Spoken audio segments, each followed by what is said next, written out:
Ooh. I'm so unprepared for this. I'm laughing my ass off. But yes, we are back. Chelsea versus Tottenham. Match watch along, 2 minutes in already. No instances to speak of just yet. It's still very early doors. What I'll do there is just I'll do this, find what I'm looking for. Got to scroll all the way back to here.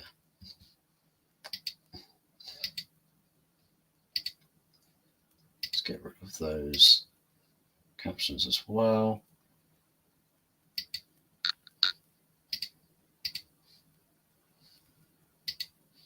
But yes, welcome along, everybody. I'm just setting this up because I decided it would be a smart idea to do a match preview literally right before trying to watch along there.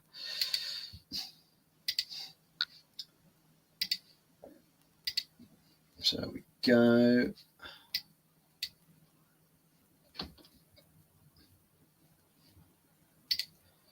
So that should be viewable. I'm hoping that should be easy enough to see.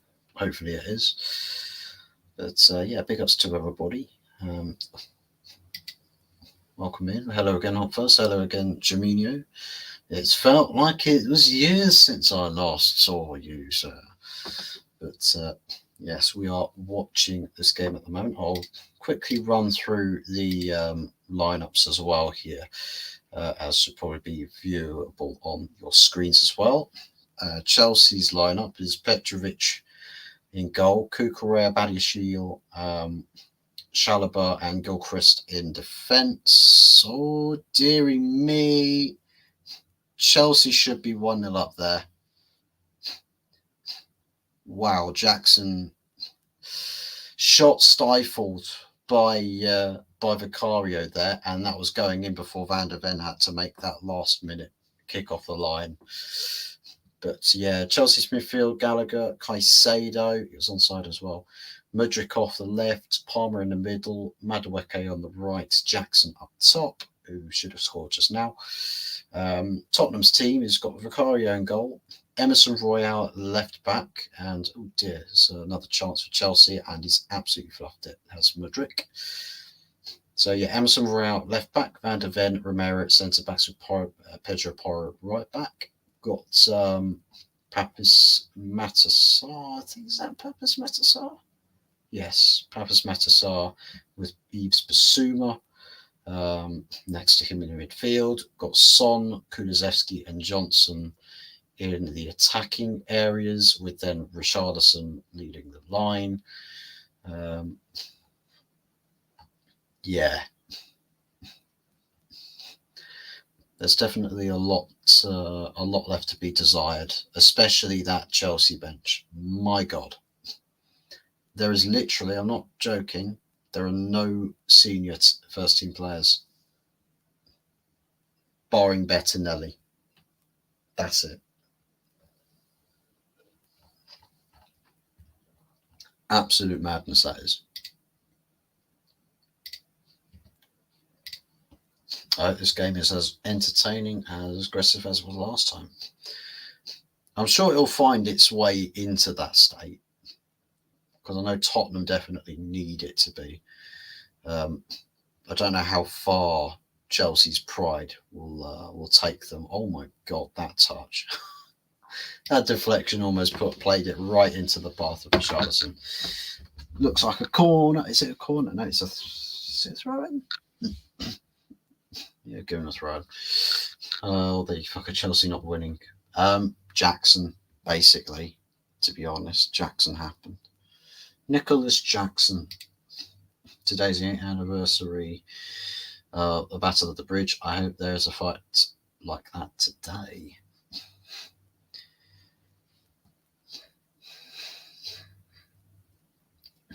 Quite possibly. It was this fixture that ultimately decided Leicester City were champions. That game ended in a 2-2 draw.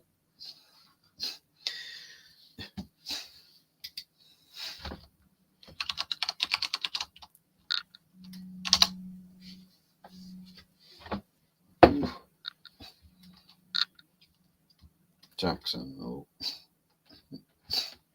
Okay. Thought Jackson was being impeded there for a second. Never mind.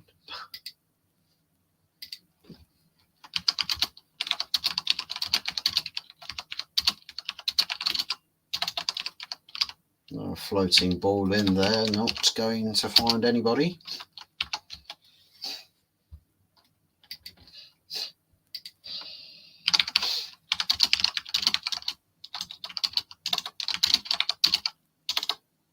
Yeah, it's just Brennan Johnson's already doing what he was doing pretty much all game against Arsenal, just floating balls in.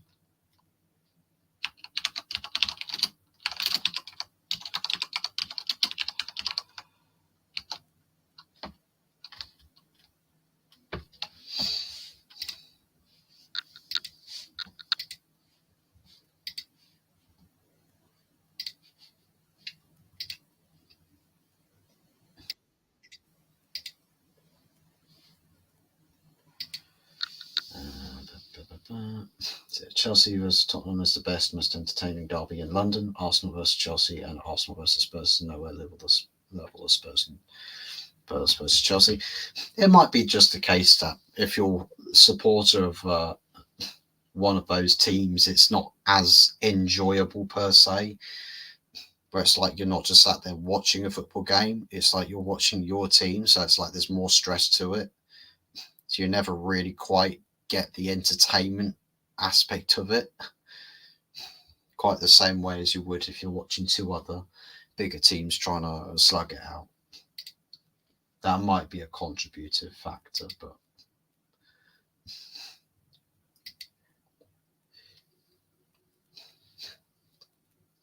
there's Pedro Porro.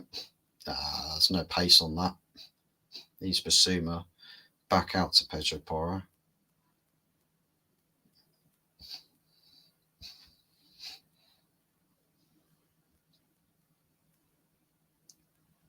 Son down the left. Try to go the long way around Madueke there. Not sure he's going to get any sympathies there. Now they've given away the foul as well.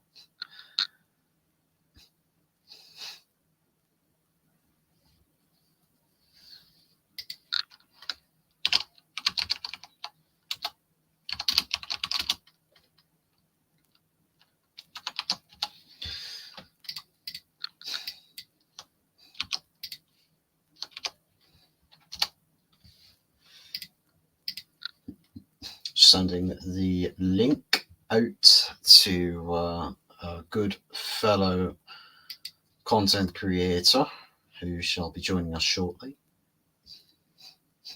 Won't be able to stay for the full stream, I don't think. So you won't be done here until about 9:30.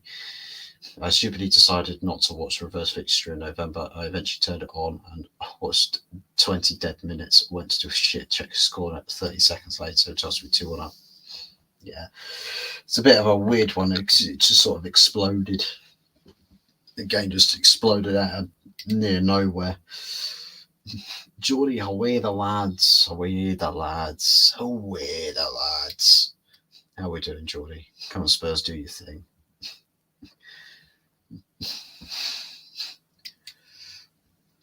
Come on, Chris, you're a make a fish tackle and Mudryk ignite this game. Yeah, please get sent off. Do it again. We'd love for you to do it again. Please, Mudryk. No, please Romero, actually. Maybe Mudryk can get sent off.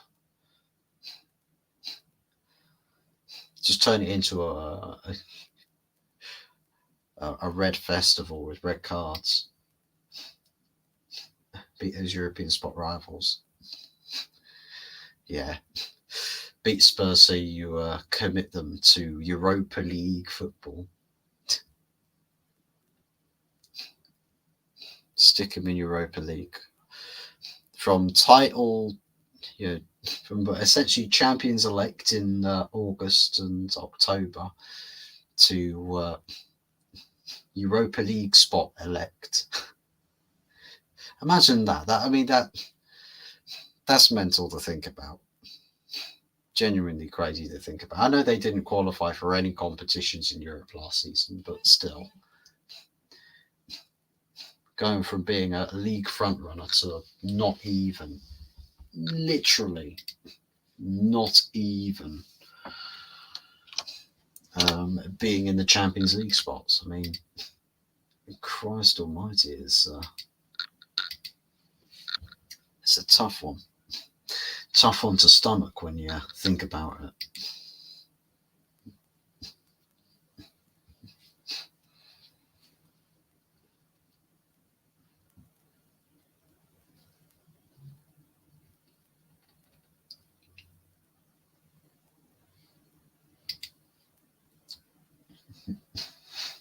Last time they played, there was 5 goals, 5 disallowed goals, 2 red cards, one of which was a second yellow, a hat-trick for the worst player, reckless, careless tackles flying in left and right and centre. Yeah. Nicholas Jackson, the hat-trick hero in the reverse fixture. Can't forget that. You know, this is his bread and butter. Tottenham Hotspur. Still gives them nightmares to this day. Seeing their set pieces, I think it's Tottenham saying that they conceded. They're amongst the top teams in conceding from set pieces, which is interesting stuff to think about. They'll bring in the Gooner himself, the straw-chewing Gooner. Don't think it's quite worked out there. It's start doing it there. There we go. Right. How are we doing? Yeah, not too bad, mate. Not too bad. Nice stuff. Yeah. So, who are you rooting for? Your beloved North London side chick, or your former dominant West London side chick? Oh, Which one? if Chelsea win, that's great. But I did predict 2-2 in last night's show, so I'm moving into draw. So I think that'd be great. Do you know what? The way both teams are at the minute. All right, Chelsea have been they've won a few games. The way Tottenham's been playing as well has been great, but I just feel like in a derby sort of thing, you can't really split. It's so hard to call this one. That was why I went straight down the middle and called it 2-2. Yeah, I went with a 3-1 Spurs just solely on the basis that it's just more for Spurs to play for here.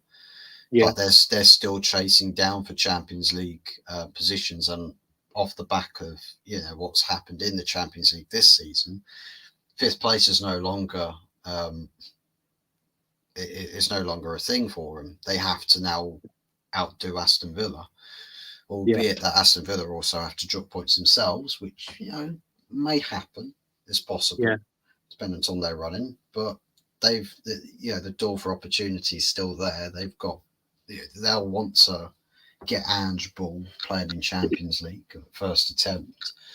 That, and I think Tottenham fans will probably, at the end of the day, be somewhat happy-ish that their team with Ange Postecoglou first season get Champions League with potential mitigating circumstances, but with them being champions elect for the Premier League all the way back in August/September. So, oh my God, that ball.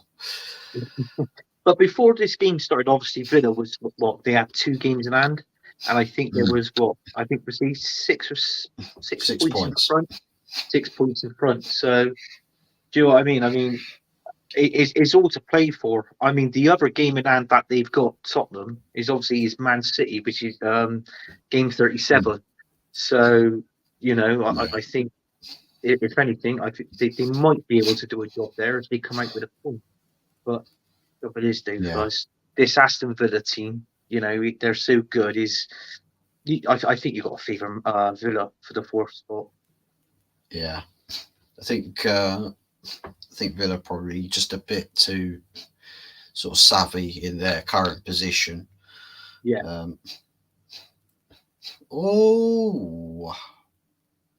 Petrovic just stopping that cross from beating him. Single palm save. Richarlison was unmarked beyond him. What minute you in for us?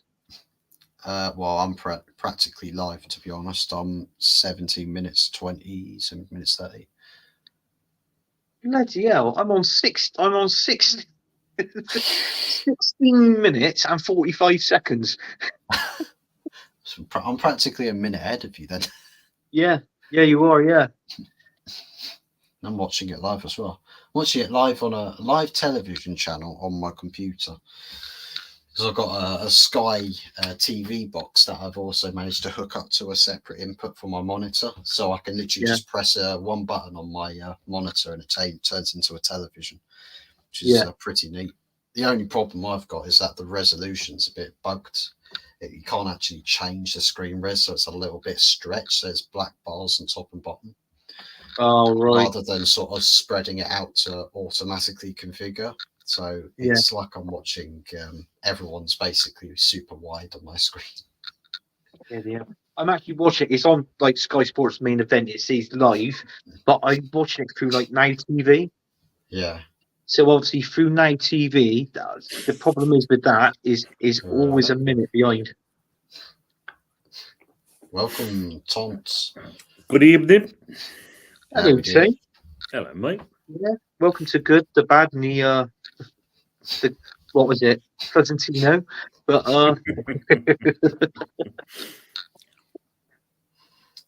Can I say those practically died here? Shot on the ankle. Yeah, it's got drawn a little bit of blood there. It's Kulusevski studding him. Chelsea look stronger. Yeah, Jackson had quite a big chance earlier in the game. Literally one-on-one with Vicario, places the ball underneath him between the goalkeeper's legs. It's going in. Van der Ven's got the pace though to cover it. So, Tottenham, in all things considered, a bit lucky to not be 1-0 down there. Yeah. Yeah, they were. Yeah, did you see the keeper run and give him a hug? Literally. Yeah. Like a proper love story going on inside that box. Oh my god! Of course, that header. So was there a shout earlier for a penalty? Was it Spurs or? I don't think so. I haven't seen any shouts for penalty. Well, I didn't see one. Actually, I think there was one where I think it's like, I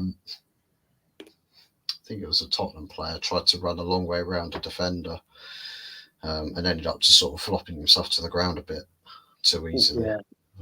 I think the only time that Tottenham gets a penalty now is if you actually got to boot them in the penalty box. Oh, that's all right. At least you know Rice is not playing, so you're okay on that score. Oh my god, this touch's gone back to him. He's still going. Mudryk has got some magnet shoes there. Literally, every time he tries to play the ball off to someone, the Tottenham player's kicking it back to him. He's just like, okay, I'll just run a little bit further then. I'll go finish. What?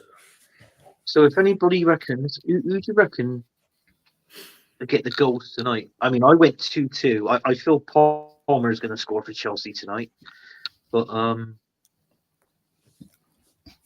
it's hard to call, isn't it? I mean, the way they're playing at the minute, Fuzz, I'll be honest with you, to me, it looks like it's pretty much all Chelsea. Yeah, I mean, by those of it, Tottenham probably will have phases in the game. It's just how they go about executing their attacks. Even if you beat Gallagher, get the other one. Gallagher, yeah. Oh, he scored a good goal on the weekend, didn't he? I think with Tottenham, I think there's too many occasions where they like to overplay it a little bit, like the one pass too many or the wrong decision at the wrong time. And I think as long as Brennan Johnson doesn't decide to start floating balls in rather than actually put a bit of whipping pace on it. Yeah. Are you doing the spotlight tonight, Tim? Yeah. Yeah. Had to whack it into the box. Ooh, that was close. That was close.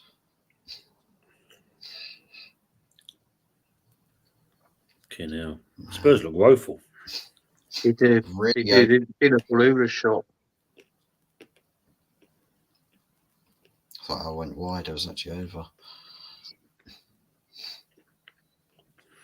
Do you feel like Son's wasted playing out on the wing?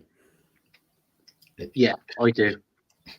I do. I think didn't he play? I think he slapped him up front, didn't they, against us? When I was looking at the he was playing as a striker. Yeah, Werner was out on their left, but he's now out with a thigh injury apparently. Oh, is he? So, Yeah. Tell you what though, Son used to be pretty decent when he had Harry Kane in the team because he played at left wing at that point. But it's just the actual striker that they had at the time was great at bringing other players into play.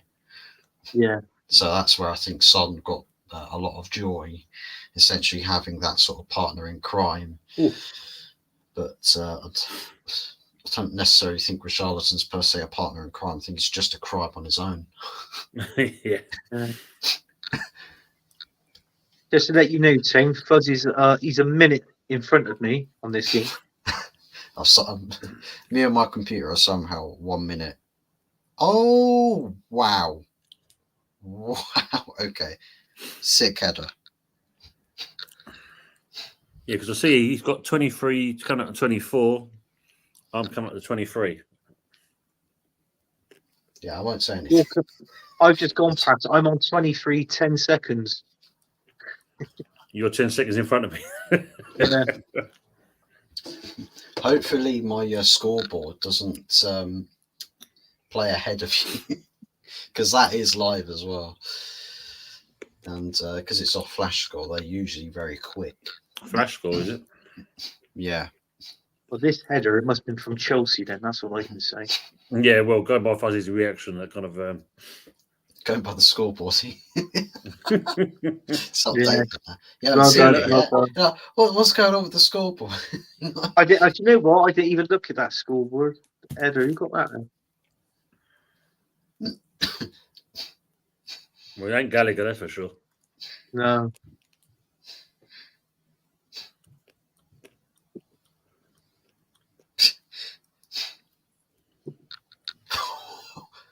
Jehovah's... Yeah, what? Jehovah's son?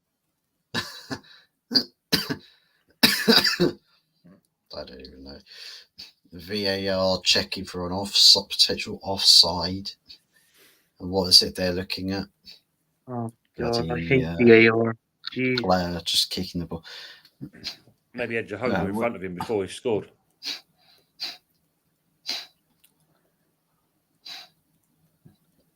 Cucurella. Is that number 14 at the? Yeah, but then he's playing. He's got his back to goal, so he's not exactly offside, is he? At that point, offside? No, that's what I was going to say. If anything, he's in line. Because as he runs in, the defender slightly runs in, but then when he makes contact with the ball, he's in line with the defender.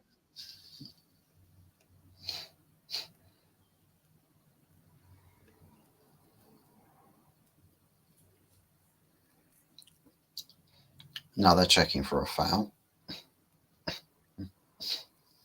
Well, it says here, tipping goal, possible offside. Possible offside, yeah. Yeah, but who though? For me, it's Cucurella holding back Brennan Johnson. For me, I don't think so because he's not holding on to him per se. He's just got his arms out and he actually lets him go quite quick. No one's offside there in that point. Because say he's got his back to goal. Who's at number 17? Yeah. Who's 17? Because his arm is in line near enough. Yeah, look, he's not even interfering with play. So if they're going to do that for offside, they're taking the fucking piss. Yeah, he's not even playing with the ball. Unless you're saying he's active and then becomes reactive in that sense. But that's... Well, they're looking at Cucurella. There's nothing... Jesus Christ.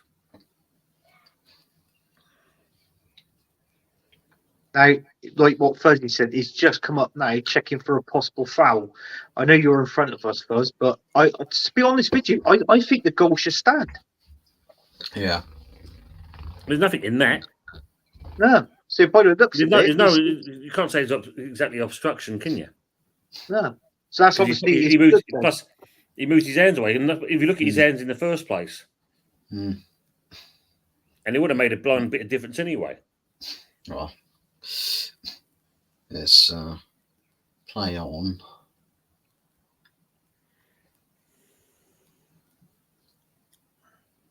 Yeah, the goal is stood.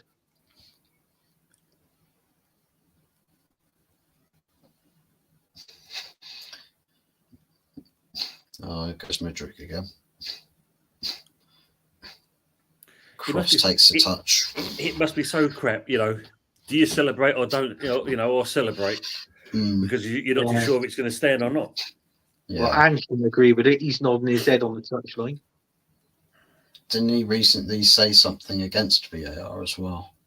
So he like said about Sweden, they didn't want it, and he said, well, in his press conference, he said, God blimey, he said, I might as well move over to Sweden then if they don't want VAR. See you later, Ange. Bye. Hold up, just heard. Ange Postecoglou was asked about applying for Swedish citizenship. What's the best team in Sweden? Is it like IFK Gothenburg or something like that? Thomas Ravelli used to play for, wasn't it? Yeah, I think it's. I don't know if it's Malmo actually. Yeah. I think at the moment it's Malmo, a former team that Ibrahimovic used to play for. FC Stronenberg, the old stinky fish thing. God, that was awful. That throw down by the Spurs keeper. Where's you going with it? Wee! Oh my God, it's like Rio. He's like, he's had tips from Rio.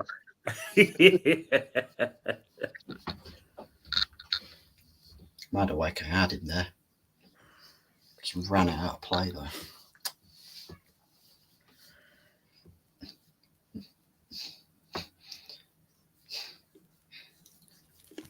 God damn.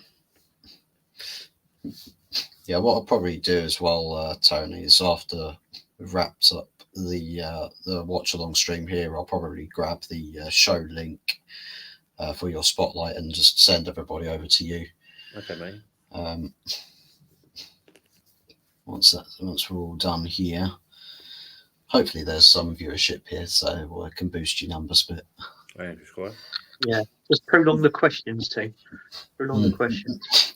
Yeah, just awkwardly delay the show. Awkwardly delay the show.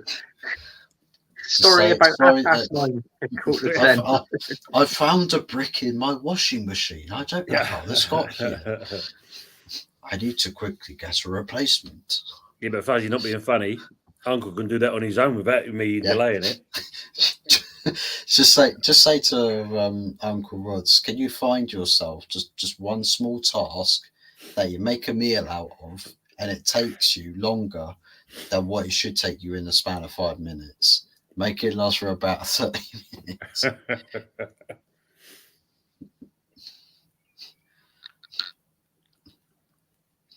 I'll tell you what, you probably would be able to do that as well, to be fair. Yeah, it would, yeah. It does it set up his own stream, I think. Yeah. Oh, you're talking about a brick in the washing machine. My missus was washing my work in the washing machine. And it was like, bang. What the bloody hell was that fucking washing machine? When it finished, it come out, it was bloody, I had a Stanley knife left in me trousers. She couldn't even feel the weight of that. And she always tells me to empty my pockets, but surely you could feel something like a Stanley knife in your work trousers, you know what I mean? I had a Stanley knife and I had a handful of screws. It's like, what the hell was going on? So on next week's show, Anthony tells you my washing machine it's screwed, it's fucked, it don't work anymore. Yeah. All the clothes I have now are dirty. Wonder why all the clothes are coming out with fucking holes in them. It screws tearing into the fucking fibres. Yeah. I went again- with joggers today. I thought, what was that all about? And again, if you've got some screws sticking out of your clothing, you probably go to one of them catwalk fashion shows, and people will be like, "Oh my god, look at this new fashion! Screws sticking out of workman's trousers." Yeah, someone sitting in the chair shouting out, "Work it, Anthony! Work it! Work it!" Yeah, true. Jesus Christ! Chelsea with 9 attempts in this game. Tottenham have had 1. Ooh, it's wide. Madrid. Oh, teams out of text. Oh, it's really important. Take that Moose shows to another Manchester venue. At the what? The Co-op what? Is it called Co-op Live Arena? What the fuck? Take that's message to the fans after their recent tour cancellations. Take that, you losers. The only time you get a notification from that is if you're actually a fan. Like, right? Get me old flag. Take that. Yeah. Is that your sold out section of the crowd where there's just one seat? Yeah. That's how they tell you that it's actually sold out when there's only one person in attendance. They only put out one seat. Yeah. All the seats were taken. All the seats were taken. It's sold out. I can't remember if it's next month or August, but my local team, Bristol City at Ashton Gate, you go there is sit anywhere you like, and the tickets are is £50 a person, and is Kings of Leon. Oh bloody hell! Yeah. Yeah, Kings of Leon. Down there. God, did you see this young cricket player that's died? No. Josh Baker. He's only 20. Jesus. For Worcestershire County Cricket Club. How that happened? All they're saying is, they're not saying what it is at the moment. No, but that's what's the sad news. Do you know what, Sam? In all fairness, that is one sport. Cricket, I don't follow. I don't follow cricket. I don't follow tennis. I hate golf. Mm-hmm. Every time I play golf, I can't fucking hit it above waist height, so I don't know what that's all about. Right? And what's the other one? Darts. I'm not keen on darts either. I do like me some beach volleyball there. Yeah, I know you guys. No specific reason. I just think the competition is really fierce. It's Yeah, just the way that momentum bounces from both sides of the court. Andrew's losing it, isn't he? Look at him. He's fucking lost it here. Yeah, have you seen that guy? Have you seen that guy that stood behind Ange walking up and down? He looks like the old Tottenham manager, like the Forest manager. I'm thinking, fucking hell, where's he back there? He's keeping back in Forest. Was that Nuno? Yeah. Well, he's probably sat there just thinking, well, which manager am I going to replace at this point? Yeah. Yeah. He's sending love letters to Daniel Levy. He's just like, come on, give me another shot. Oh, bloody hell, look, Brendan Rodgers. Johnson got his fucking crossing right for a change. They're doing vultures. They're a rarity, that. Brendan.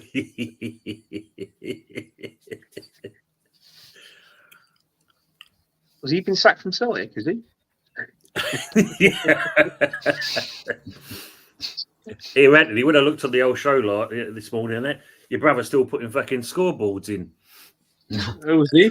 No, No, I was just saying it wouldn't surprise me. Oh, John Cleese says he's now too tired to be unpleasant. Good, yeah. Tell you what, Richard Herbert's probably going to end up putting in score predictions in your your spotlight show.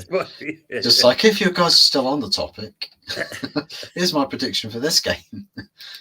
Yeah.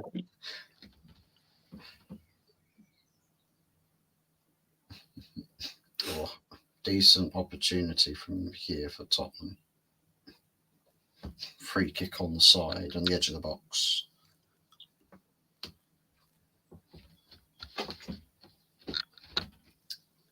And it's not Brennan Johnson taking it, so at least we can expect this one to not end up in the goalkeeper's hands.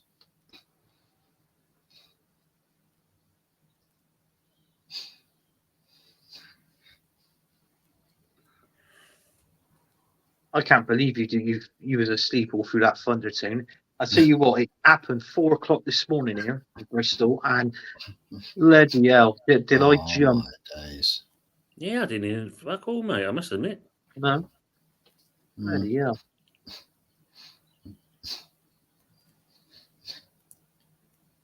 How has he missed that? Cool, fucking hell. Just read it, because I've not seen much of the news today. Outrageous Billie Eilish fans complained about ticket prices. So apparently it's called the Hit Me Hard and Soft Tour. Well, fuck me, I'm not surprised with the price. Seated tickets priced at £398.50. Yeah. Sorry, Buzz. I'm just doing it early doors. Yeah, just disappear off the screen a bit. Fucking hell, £398.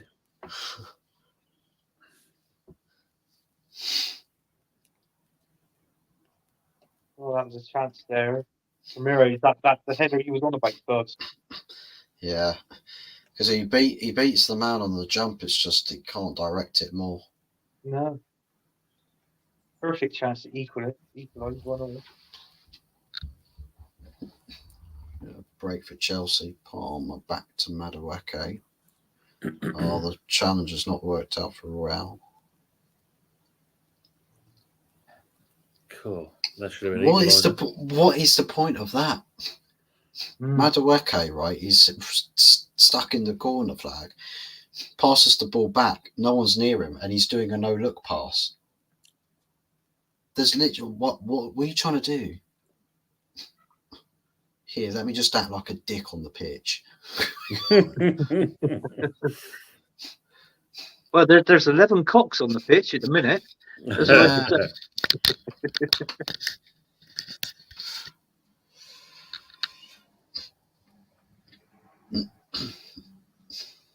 There was a couple of fans when we played against them on the weekend. They was actually stood at the top of the stadium when you had the cocker on the ball, and they're there with their scarves up like this, like top. I was thinking, but there was only 3 of you up there.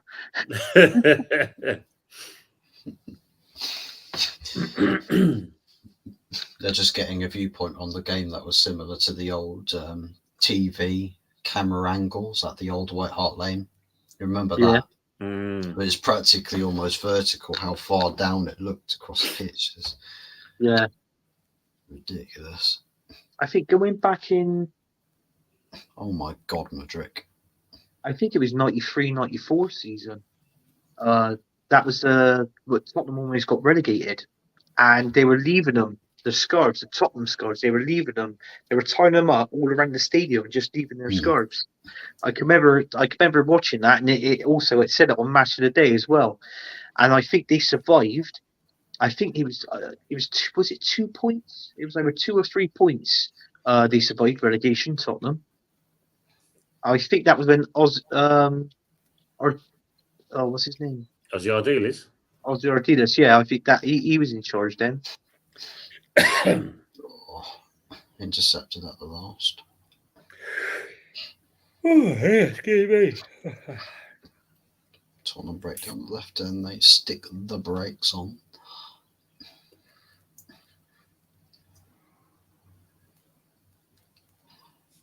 Oh, that was woeful. Modric was straight with the bar.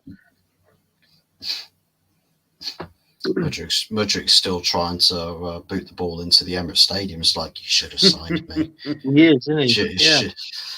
Should have been Arsenal. We're happy we got Trossard.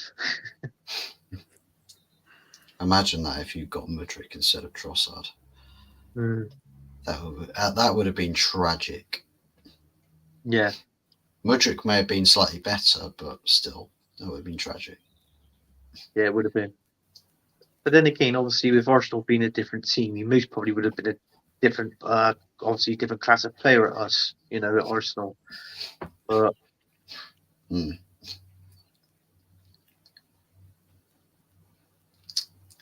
they'd be doing. Ben White would be doing swinging, or no, it wouldn't. It would be Zinchenko doing swingers with Mudryk and his partner, rather than Ben White. yeah. Corner for Spurs. That missed everybody. Have another chance. That's a floater. And that cross was so bad that that was a floater in more ways than one. When I lifted the toilet lid, I saw Pedro Porro's cross. How long did Anthony? How long did it take you to name your kids? With you and your missus? On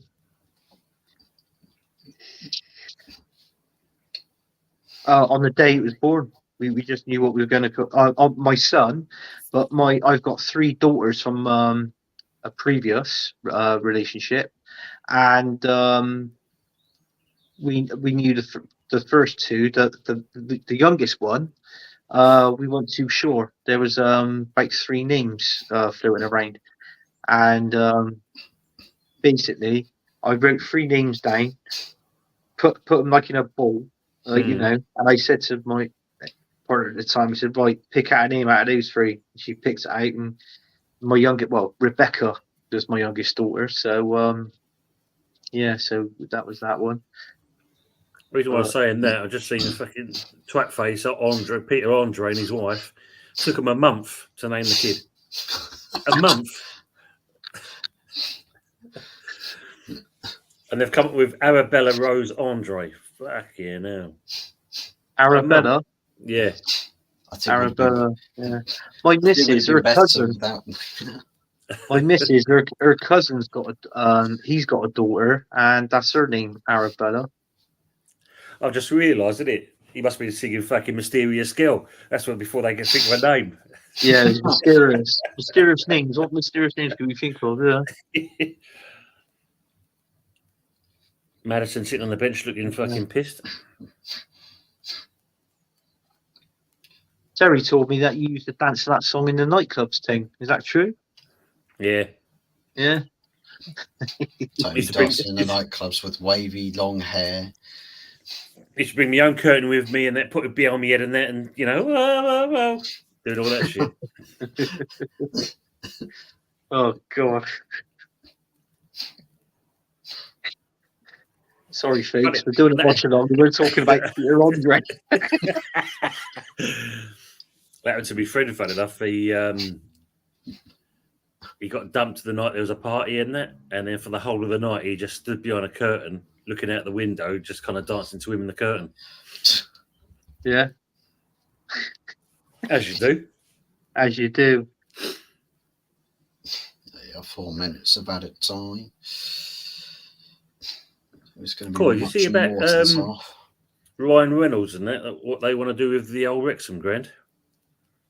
Do you know what? I actually put that on Google Maps, the name of the ground, and I watched it, seen it on there. It's right next to the pub, isn't it? The turf. The turf. Yeah, the turf, and it looks all right from outside Wrexham's ground. Well, they're talking about they want to expand it, apparently to accommodate anywhere between the region of 45 to 55,000 people. 55. Fucking up Newcastle, St James's Park at Newcastle's 52. I don't think they've quite thought that one through just yet. Because apparently the whole town could come to the game. Reynolds joked in the interview. Yeah. The whole town's capacity, the whole of Wales' capacity could probably fit in Do you know that pub, the Turf? They've both been in there, haven't they, Ryan Reynolds and the other guy? And you've got the houses on the other side of the road. Mm-hmm. And apparently they've they've knocked on the houses and they've actually spoken to all the locals, Ryan Reynolds and that, and like you said about talking about obviously Wrexham Football Club. Obviously your fans, you watch them, blah blah blah. This is what we're going to be doing, and all this and that. So they really get on well with the locals. Yeah, because obviously Wrexham was owned by supporters, fan that owned it. So they literally met all of them, and they did like basically like a Teams call. Ooh, and could have been an own goal. And even like you said, actually went and visited the whole of these people with the intention of what they're looking to do. It's not a gimmick. We ain't going in here just to kind of show two Hollywood stars, this and the other. We are deadly serious about what we want to do here, and they've maintained that all the way through. Yeah. I mean, what's the fella that plays Ant-Man? He's drunk in the pub. I think they've had Paul Rudd. That's the one. Paul Rudd. I think old Rogan. He's been in there as well. And who's Will Ferrell as well. Yeah, he's been in there. So, they've really put it on there as well. Yeah. I was watching it on here earlier on Sky Sports. This is pretty much the channel I really watch, or I do YouTube or watch a few films and that. But oh god, I saw the other week the new Walkers advert with David Beckham and Thierry Henry. Oh my god, what a shit advert! Oh my god! And Beckham he talks like Beckham. He goes, breaking news: Thierry Henry is just at a crisp, and you think, fuck me, that's a little shit. Seriously, it's a shit advert. Breaking news: Thierry Henry's gone off to have a wank. Wanker.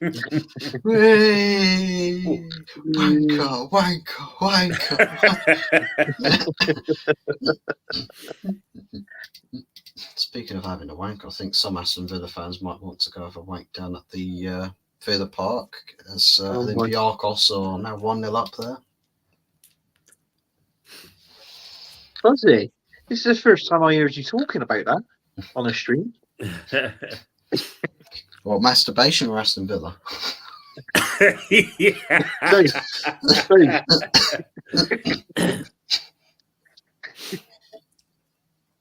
Anyway, it's half time now. Trevor Chalobah with his amazing, sumptuous 5 head there. The difference maker in this game so far. Yeah, they just do not know. Blimey, Pochettino's 400th game as an English manager. That's why he's Argentinian. Blame whoever this channel is I'm watching. I still didn't win anything. So what's that then? Southampton. That's all the Southampton games he managed. Tottenham, and obviously Chelsea now.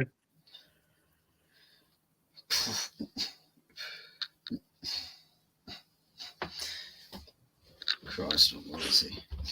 How close he ever got to winning anything significant? Yeah. Literally a season that's a team that's in the Championship at the moment.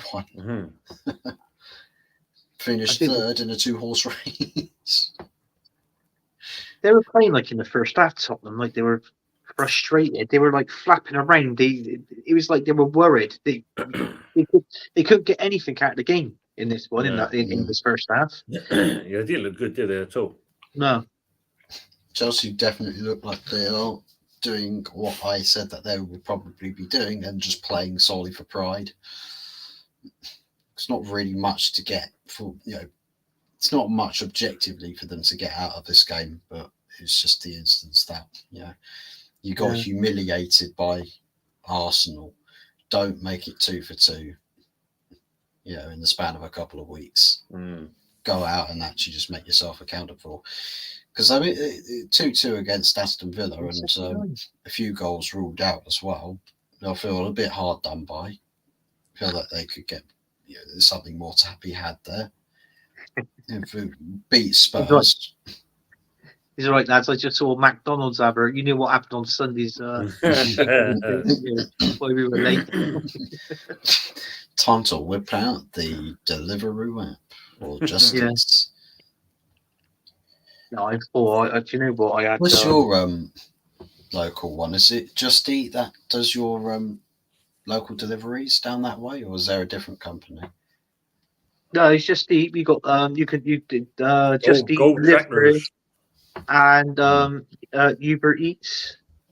Uber Eats, that's one. Yeah, so good. We got all three of them.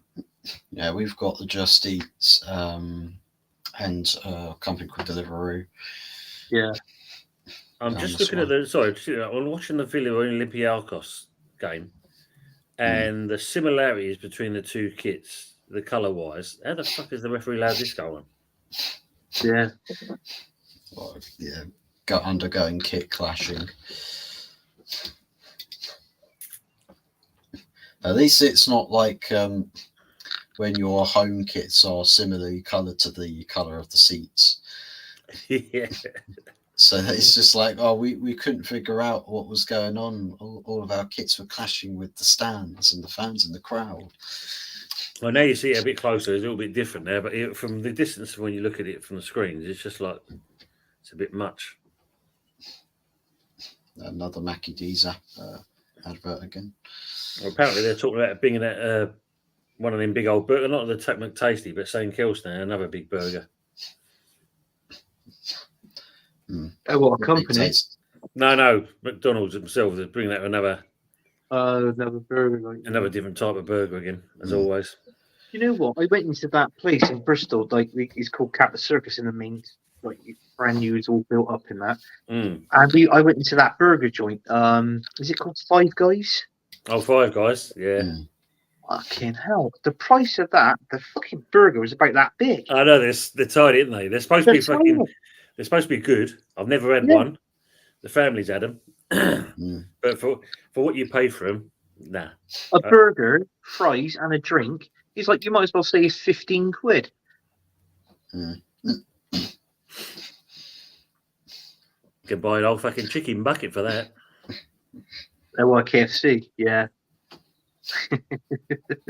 Well, is that your favourite thing, KFC? Is it? Is that one of your favourites? It's not bad, mate. I don't mind KFC. You know, when it's not been refried 3 times over, kind of thing. It's normally pretty good when it's all right. Yeah. But the idea is great, but their execution most of the time is not up to standards. It's like their adverts always promise you something that's top end of the range, fast food, chicken, fried stuff, and it's just like, no. There's only once where I've ever had a KFC that I've not felt really nauseous afterwards. Oh, I can remember I ordered a kebab for me and my missus. This was back last year or something like that. We never used them again. Anyway, I paid for the kebab, got it delivered, and I grabbed one and I opened it up. And no word of a lie, there, as I looked at it, it was like a hair. But it wasn't hair from the head. It was like, seriously, it was like, it looked like a pubic hair, right? That was what it was. So what I did, I folded it all back up. I took the other one, and I called down the missus. She was upstairs and said, "Love, your kebab's down here."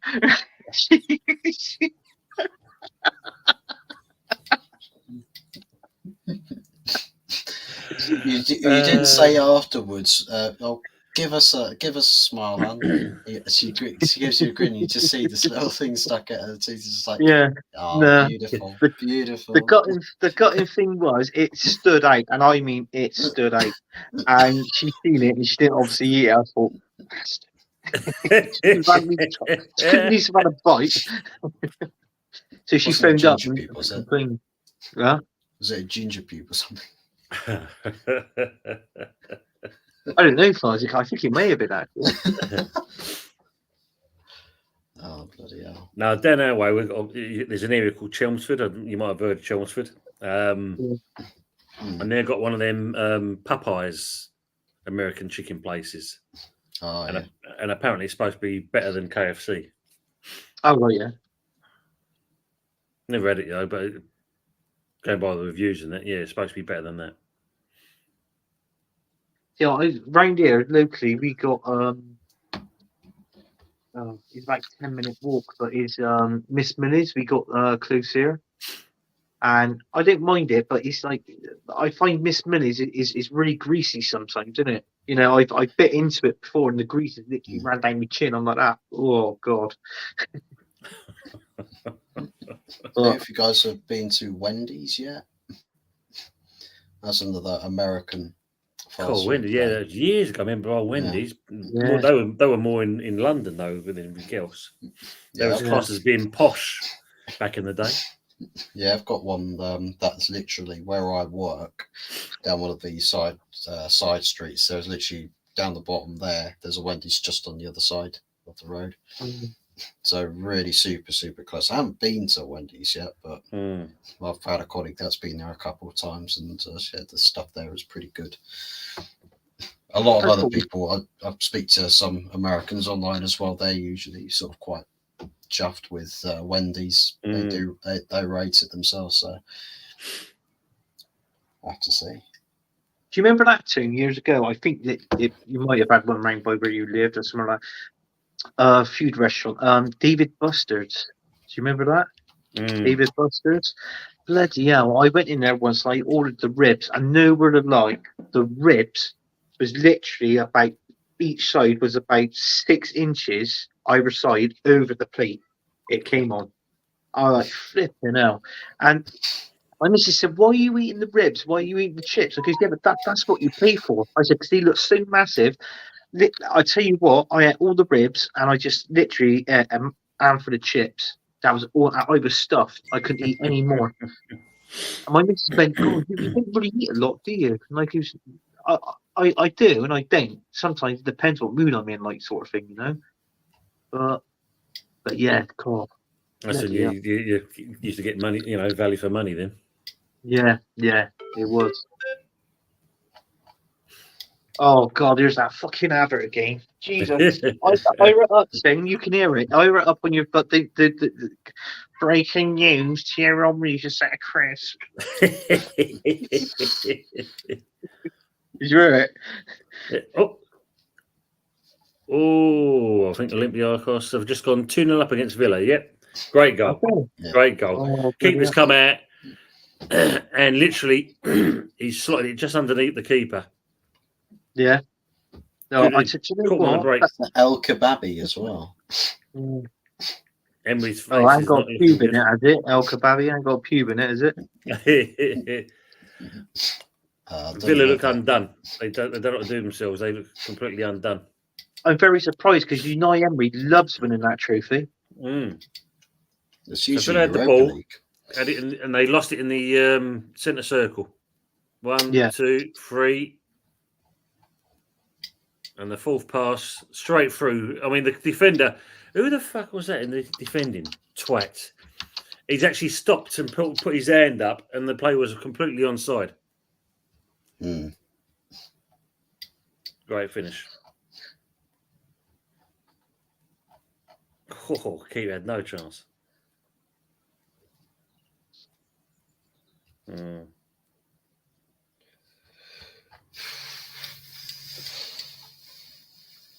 Well, I'm going to make a drink, lads, and drain the python at the same time. All right, I won't be long.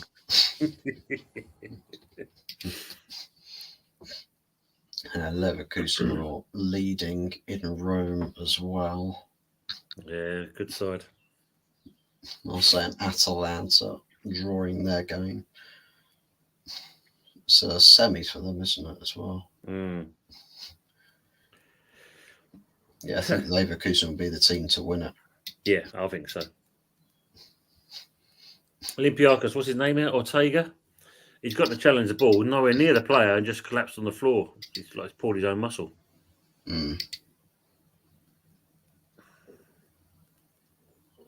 Oh, Matty Cash, he just wasted.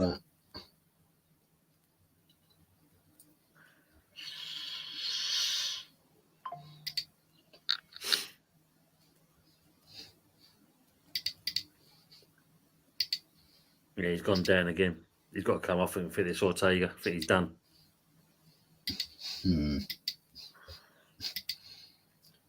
It's a shame.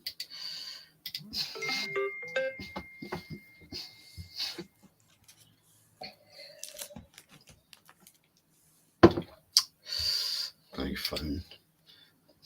A million and one updates. Do you reckon Anthony snuck off to also grab himself a cheeky Mackie D's? Yeah, yeah. Been too tempted. Comes back Wants to to make himself a drink. What he didn't say is that he's actually gone to all of those machines where you help yourself. It's like Burger King has like bottomless drinks. I used to do that. Take a bottomless cup and go and just fill up. And people would always, the normal people, right, would pick a flavour or drink. They'll go fill it up and it's like, here's my drink. Me, I was just a right spaz. Literal spaz. Just filled up literally all of the different flavours into one drink, and literally everyone was looking at me like, what are you doing? What are you like? Bearing in mind I was literally about 11, 12 at that point. Well, at least you know, great.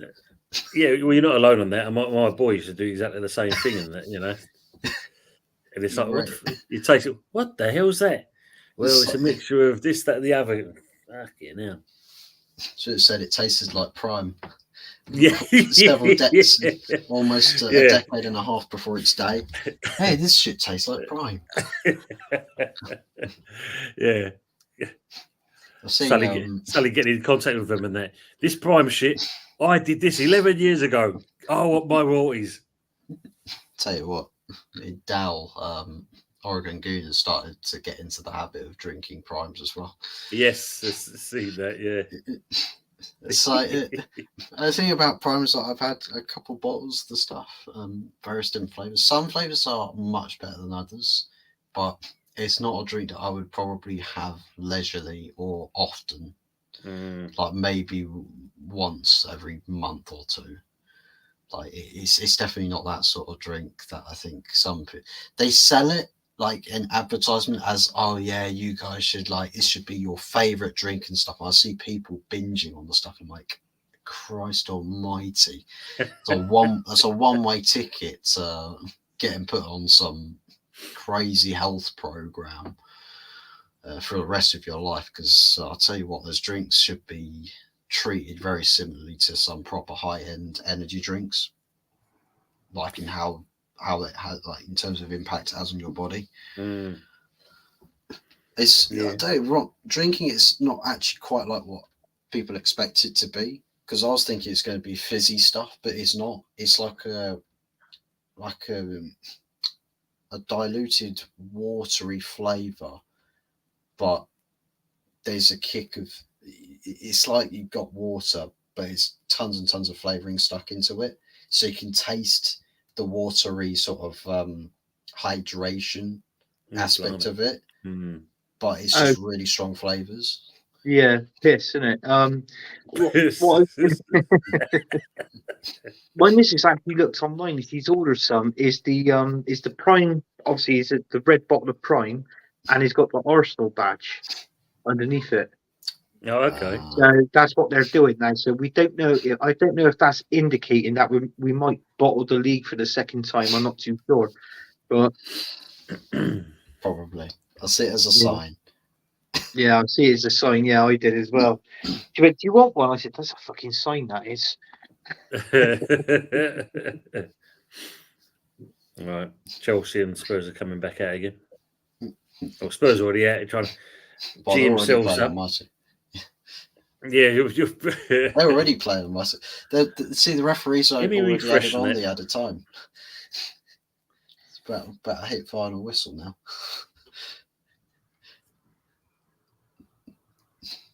Come on. Yeah, I don't know if you or Anthony have tried Prime yet. I haven't tried it myself, I must admit. Oh, I tried Prime. Yeah, I not very keen on it. What flavour did you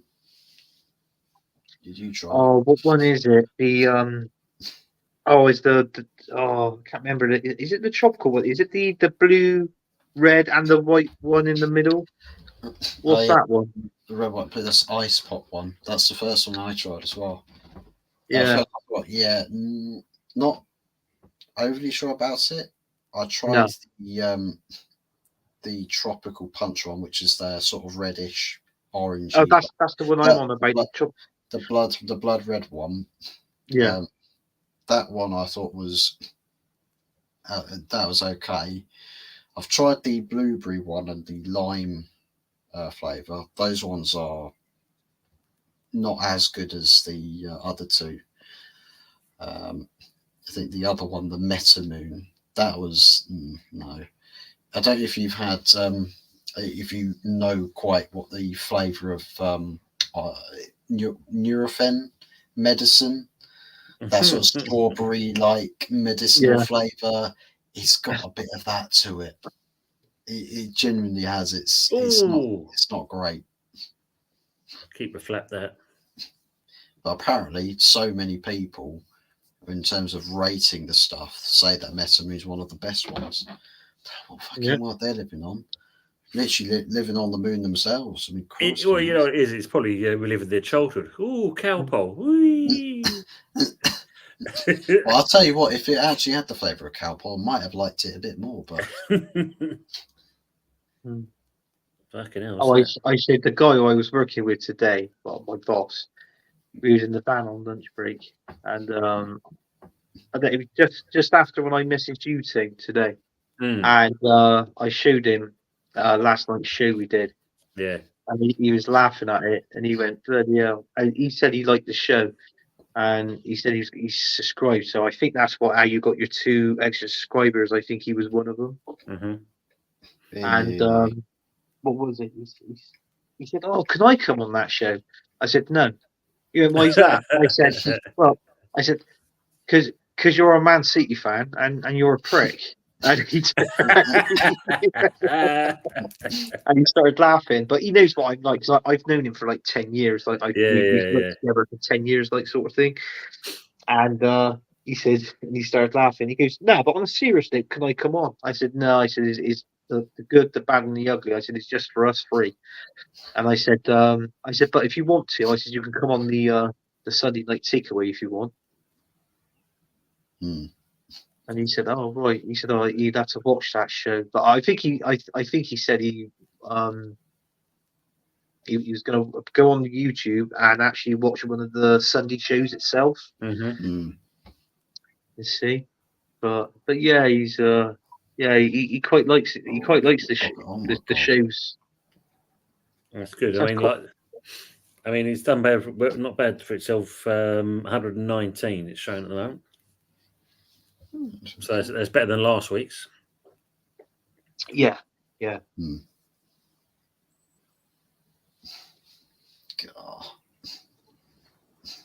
A bit of lack of quality at the moment. I was going to just about to say that it's look, hoof on both teams as well. Yeah.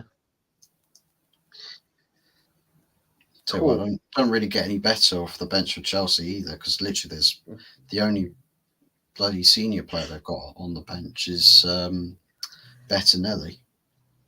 Is it? Yeah. Everybody else is an academy player. Okay, now is it that Jackson? Is he playing actually? Oh yeah. Yeah. I mean that's another waste as well. I think that's another waste. Yeah. Drew Gunners, big up Paul in the middle of editing a video to drop. Yeah, big up Drew. Big up Drew. Good to hear, mate.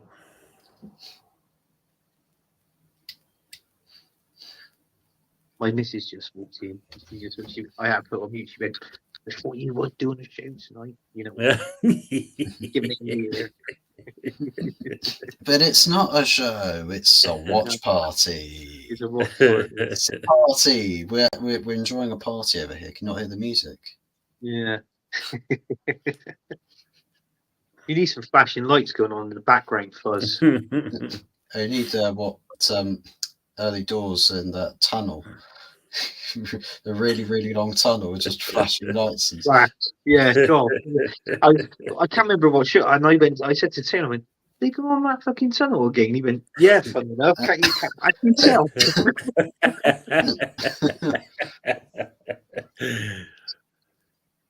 Son's down. Yeah.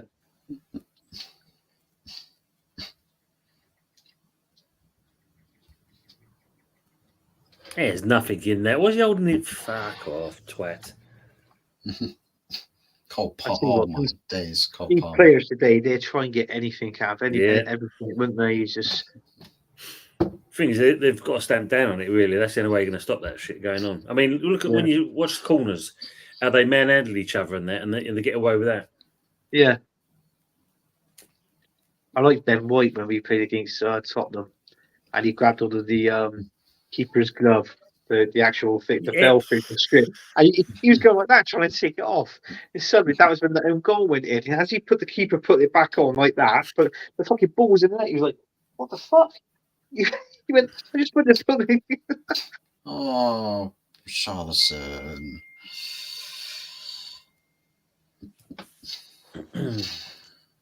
I think, to be honest with you, I think Tottenham, they're another team that's lacking a striker, if you ask me. Yeah, another one. Well, they're lacking a few things, aren't they? Really. Yeah. I mean, you doggies out for the rest of the season. I think that makes a bit of a difference, obviously, in their back four. Oh, dear me, Carl. Trying to hit someone in row J.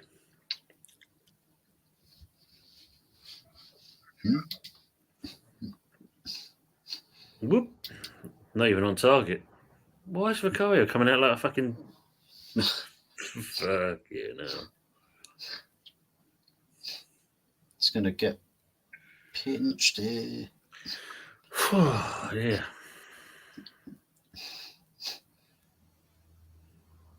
Son buying fouls again. Flopping to the floor. I mean, he was taken off his feet by Gilchrist, but still. I say it like it's as though if Son got a boot to the face and the studs just ripped down half his face, it'd be like, nah, come on. It's just because it's Son, he's gone down to ground too easily there. Just half of his face is just hanging off him. Like, it's only Son. He's making a meal out of that. And he's managed to be offside from a free kick as well.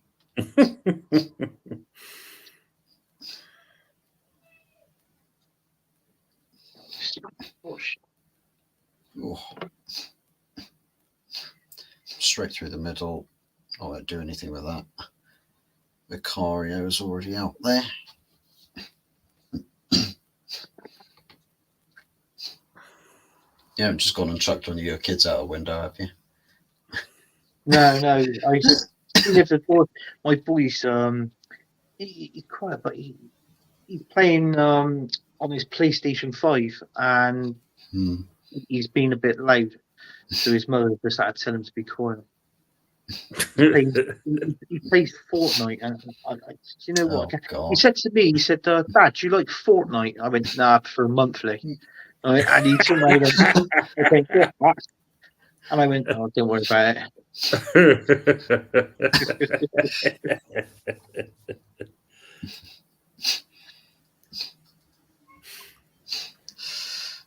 But yeah. So when it comes to the point, they start doing all those silly emote dances as well. Oh yeah. He sort of like he stands there, he does that on his head for the loser, and he springs his legs up and down over something. That is like, and I never knew what it was. And I turned around, I couldn't help it. I said, "What the fucking hell are you doing?"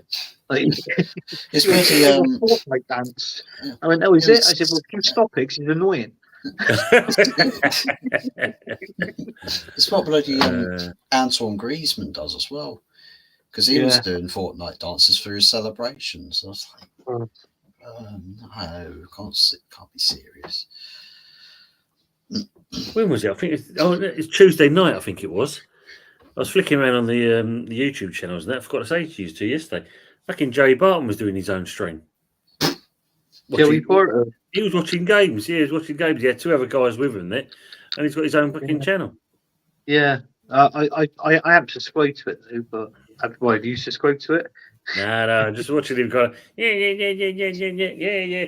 And he's got his EFL manager, trophy behind him in the old unit kind of thing, just trying to show that off. Yeah. I think one of the best panelists he could probably have on his show is Danny AFC TV.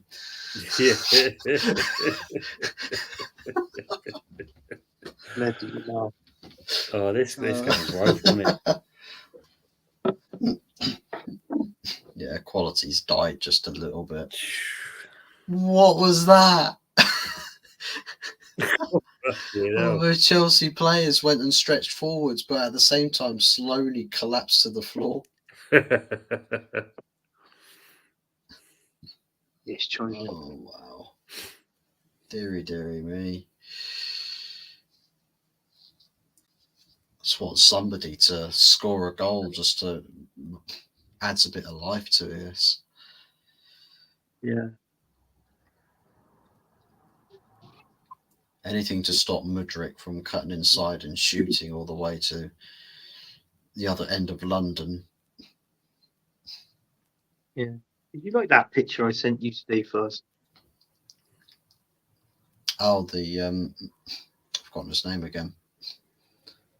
Long Tarantino. Yeah. Oh. He almost captures my chin. I saw that TikTok thing. Sorry, the Insta with Yeti. You was talking about. Yeah, I saw that. Yeah. Yeah. Do you know what? I forgot to bloody watch it. I forgot to watch it again. I'll have to watch it. So what Tottenham need to make some subs. Get Richarlison off the pitch.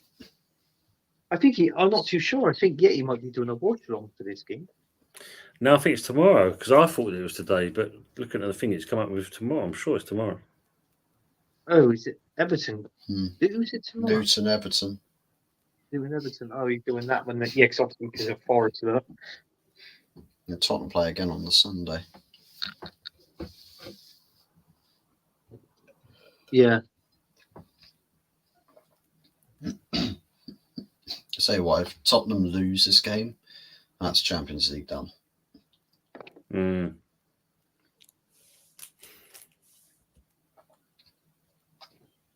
Bloody hell, that's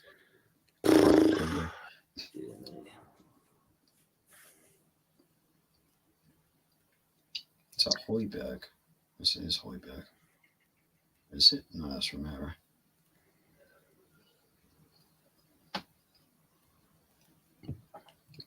Know what Kuh's trying to do there.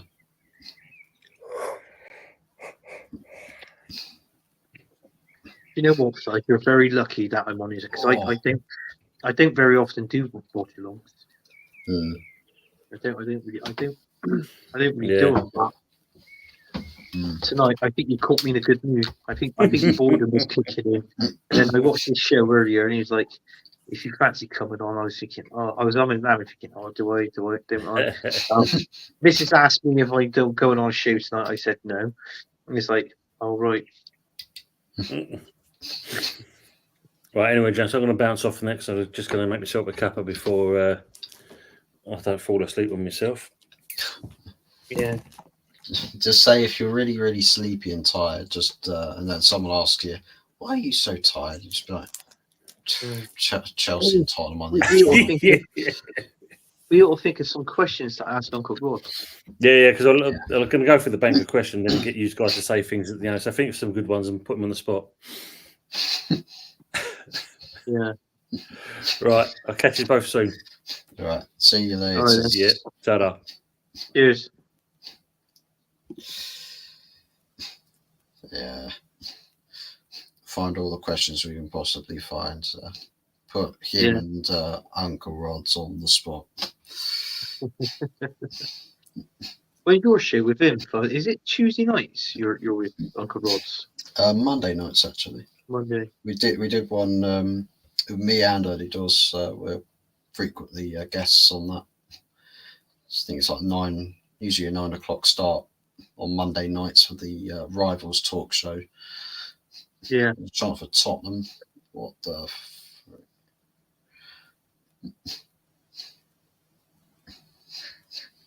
Go on, do something with it. No, they've.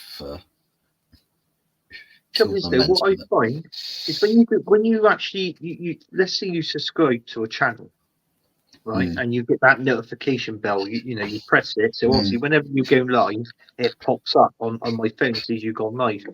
Now, the shows that I do that to, half of them don't even pop up. And it's like, why didn't that pop up? I think the notification bell is meant. I think if you've got like the mobile YouTube apps and stuff, it's meant to ping you to say an upload and stuff has come out. What it actually does is it only sends you notifications to your notification tab when you're on the YouTube. So it only lets you know someone's gone live or uploaded if you're actually on YouTube at the time. Yeah. So it'll bring something up in the bell or notifications tab to say, oh, this person's uploaded or this person's gone live. But I'm not pretty much all up with this computer, so I just need a pure basic sort of thing. Somebody said to me the other day, they said, "Can you cut and paste?" I said, "Well, yeah, wallpaper's a piece of piss." Here comes a double sub. Is that a double sub or a triple sub? Madison and Bentancur coming on. Yeah, I was going to ask if it was for Tottenham. That's a triple sub. Basuma, Sarr, Richarlison off. Højbjerg, Madison, and Bentancur on. Just a whole new midfield. This game. I mean, not being funny, in a game like this, you're Tottenham, right, away to Chelsea, and you put Madison, one of your best players, on the bench. Why would you bench Madison? Why would you play him?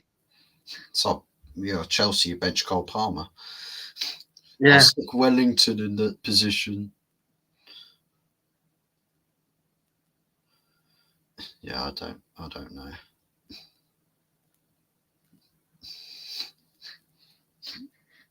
Yeah, they're doing the stuff now. I'm actually doing it now. Tame strike, that. Really tame strike.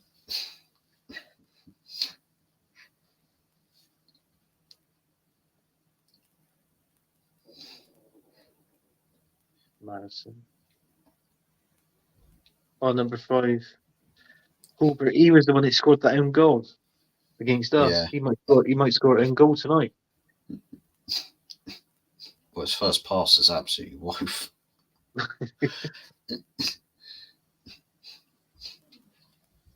It's happening again. It's happening again. Emil Pierre Højbjerg. It's happening again. Do you know what? My brother came on the Sunday night takeaway, not the last one, but the one before. I said to him, do you know what, Rich? I said, if you grew out your beard because it's grey, like mine, I said, and grew a bit of your hair, I said, and swept to the side. I said, you're like the Tottenham manager, Ange. He got a bit funny when you piss off and nothing like him. I said, you do. It's fine. I'll just say that people think I'm Tarantino now. Yeah. I think that was trending, actually. I think I had a few messages. I can't remember if they said, "Oh, what's your show last night?" Oh yeah, Buzz does look like him. Where's this trend come from? Make it onto Good Morning Britain or something. Yeah. Do you know when he actually lived? His next door neighbor in LA was Vinnie James. Seriously, it was Vinnie James. His next door neighbor was Vinnie James. Yeah, I'll probably have some stories to tell. Yeah. Having Vinnie Jones as your neighbour. Bloody hell. Yeah. What's that, Vinny? Oh, that's a picture when I played for Wimbledon against Newcastle and I grabbed Gascoigne's bollocks. Yeah. What? Yeah, I give them a good squeeze. Gave him a good fondle. No.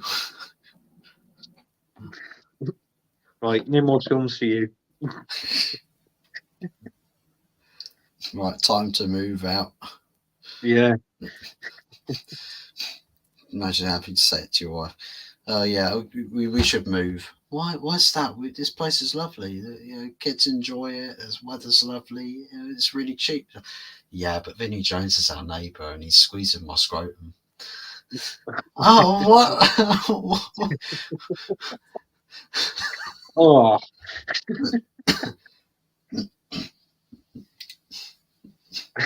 No, you're not allowed to call people names. I had a beauty until someone spoiled it.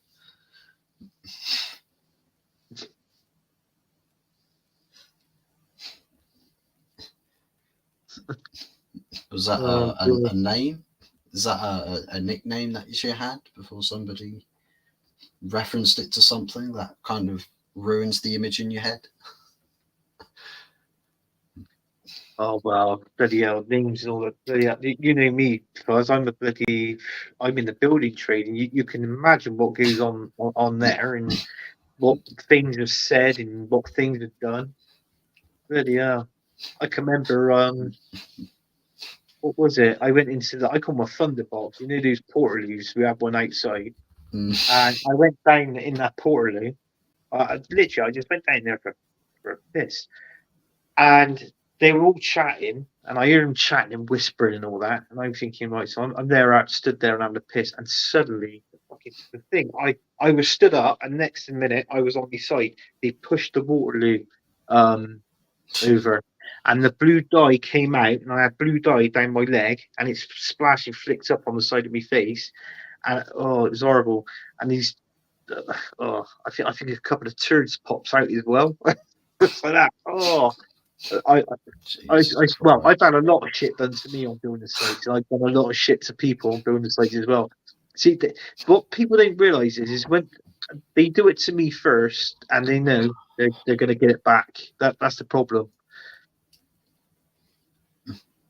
Here's a question for you, Fuzz. I've noticed now, footballers, why is it they cut holes in the back of their socks? I think it's something to do with like circulation in the lower parts of their legs. Because where sometimes the type of socks they have can add a bit of pressure. Right. Because usually it's fairly tighter fitting. Because of if you have baggy socks, it might be a case of extra like aerodynamic or something like that. Whereas if it's finer fitting, it's less likely to catch or something like that. So they draw holes in the back of the socks just to improve the blood flow down the back of the legs. Right. So it's a certain YouTuber looked like someone, and another YouTuber got proper arsey about it. Yeah. No, I just thought because I've been watching a few games, and I'm thinking, I know he got holes in there. So. Yeah, Drew says the same. Yeah, blood flow. Yeah, I mean, obviously it makes sense, but you think now with players doing that now, even though I get the idea of it, but that's going to be like a trend thing. And now what you're going to see now is more people with holes in the back, or it'll already come made with a hole in the back of the sock. What you just don't want to have happen is people start putting holes there somewhere else on the kits because of trends. Yeah. Put two holes on the chest. I put one here and I put the other one over here. So, why have you put holes there? It's to improve blood circulation around your nipples. Yeah. Yeah. It's ventilation when you sweat. It's part of my celebration ritual. It's fine. Don't worry about it. Yeah. Imagine. Hopefully, it doesn't ever become a thing with Arsenal players, because then Top Gooners will be all over that. Oh, true. It won't just be songs in the shower. Yeah. Oh, I was on my phone today, and I was scrolling up on YouTube, and it had AFTV on there, and it had Robbie sat there in a chair with this red gown on and a crown, so he was like a king, and he had a cigar, and you had this Tottenham fan, and in the middle you had this woman, this Chinese woman, and she was singing a song. She's going, and she was basically saying, that happy. Yeah, Tottenham, you're shit. You haven't won a trophy. But she was singing it like in an opera kind of voice. And then after it, Rob is like this in a chair, like that. And then the Tottenham fan, he's like this. He's miserable. Anyway, when she finishes the song, all these red roses come flying out, right? And then Rob is clapping. And then this Tottenham fan, picks up a pile of red roses. He just throws it at her like that. Oh mate, there's one that on the DR Sports that I absolutely found hilarious. It's Flex United doing his Thai impression. Yeah. Have you seen that? No, I haven't seen that one. No. Oh my god, what? 2-0.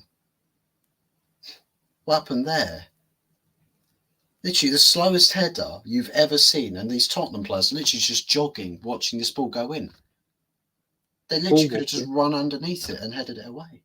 Well, Carrella's come down now. He's been tackled. I've got to see this again. Oh, is it from a free? Is it from a free kick? Well, Cole Palmer hits it in from a free kick. I think something. I'll see it on replay here. So yeah, Cole Palmer free kick hits off the bar. 2 Tottenham players. Yeah, Jackson headers it. 2 Tottenham players could have got that. Oh, They're literally running to the far post. Are they? Yeah, just move over slightly further, jump up, and you header it away. Oh yeah, he's hit the bar, hasn't he? He's come back and he's headed it. It's just literally ran towards the goal without looking at it. Fucking hell. It almost looks like Højbjerg. He's just like, whoa, son. Slow down. Don't worry about it. I mean, Jackson's now got 4 goals against Tottenham this season in 2 games. Yeah. Who the fuck is that behind you, first?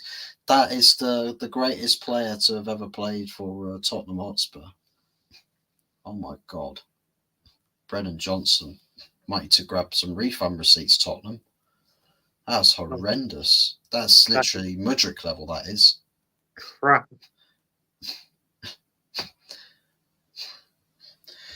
Jesus Christ. But yeah. That behind me is Harry Kane. Yeah. It's Harry Kane. Best player to have ever played for Tottenham Hotspur. Yeah. Made me a statue. And the size of my cranium's increased tenfold. That's not a bad impression, actually. You know what? Just got to get the list right. If Palmer would have scored that goal for us, guess what? He would have been on the same Premier League goals as Haaland, 21. That's true. Butthead from Beavis and Butthead. Now I see it. I can remember that from years ago. Is that laugh, isn't it? You goes, yeah.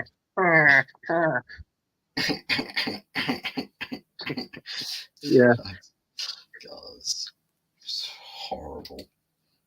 And Firmino's found his way back in. Oh, if I could Spurs let that prick score against them again. It's just how they let it go in from the header. So it just happens so slowly. Yeah.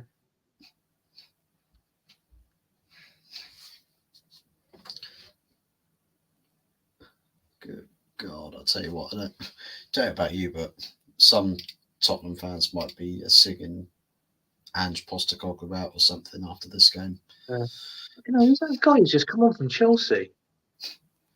One of your academy players. That's like the leading guy from Peaky Blinders. Was his name Cillian Murphy?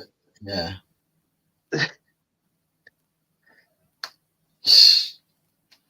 He probably took off one of them Peaky Blinders caps as well. The farmer's cap. Oh my God. Here comes Jackson again. He's managed to lose the ball really easily. Why would anyone beat Ange out? I don't know. Ask Tottenham fans. I don't know. I mean, to be honest with you, it is his first season. Let's be honest. His manager is Tottenham. I mean, don't get me wrong. I know, obviously, Tottenham fans on here, Deji being one of them. I like Deji. He does make me laugh, to be honest with you. And he likes Ange, and he feels that Tottenham can get top 4 still. But, I mean, I think that was the limelight of trying to get Tottenham back into the Champions League this season. But I think even if he finishes 5th, I mean, it's not all that bad. I mean, being its first season and all. Come on, Romero, hit someone with a fly kick straight to the neck. I want to see a fight. Yeah, it needs something in this game, doesn't it? Bit of controversy. Yeah. God, they're awful now, Tottenham. I can't really seem. I mean, how many points are you behind Tottenham now, Man United? At one point, it was about 10, I think. No, there's a big gap. Definitely a very big gap. No, see, new chance then. Mind the gap.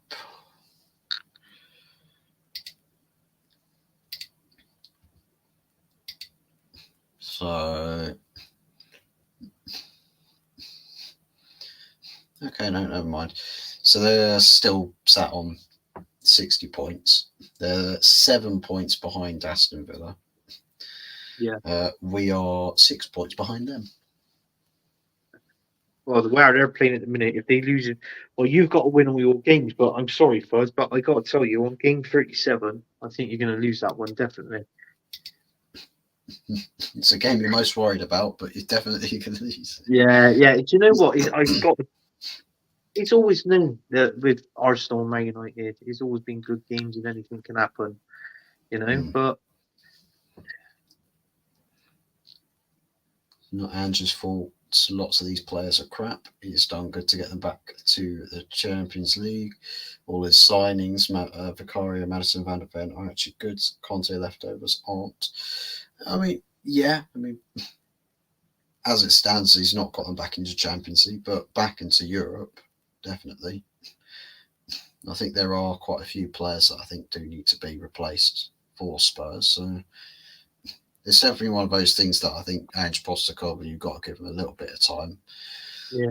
See what you can do with another summer/January. It's just whether Daniel Levy quite has the same picture in mind. Well, it's like on last night's show for us. Like I didn't really know that apparently Chelsea didn't want Conte back, didn't they? Well, Conte might have to wait for a little bit longer after Chelsea pick up a win here. Yeah. Look to Drew Gunners as well. Please do subscribe to Drew Gunners. Share the support, spread the love around people.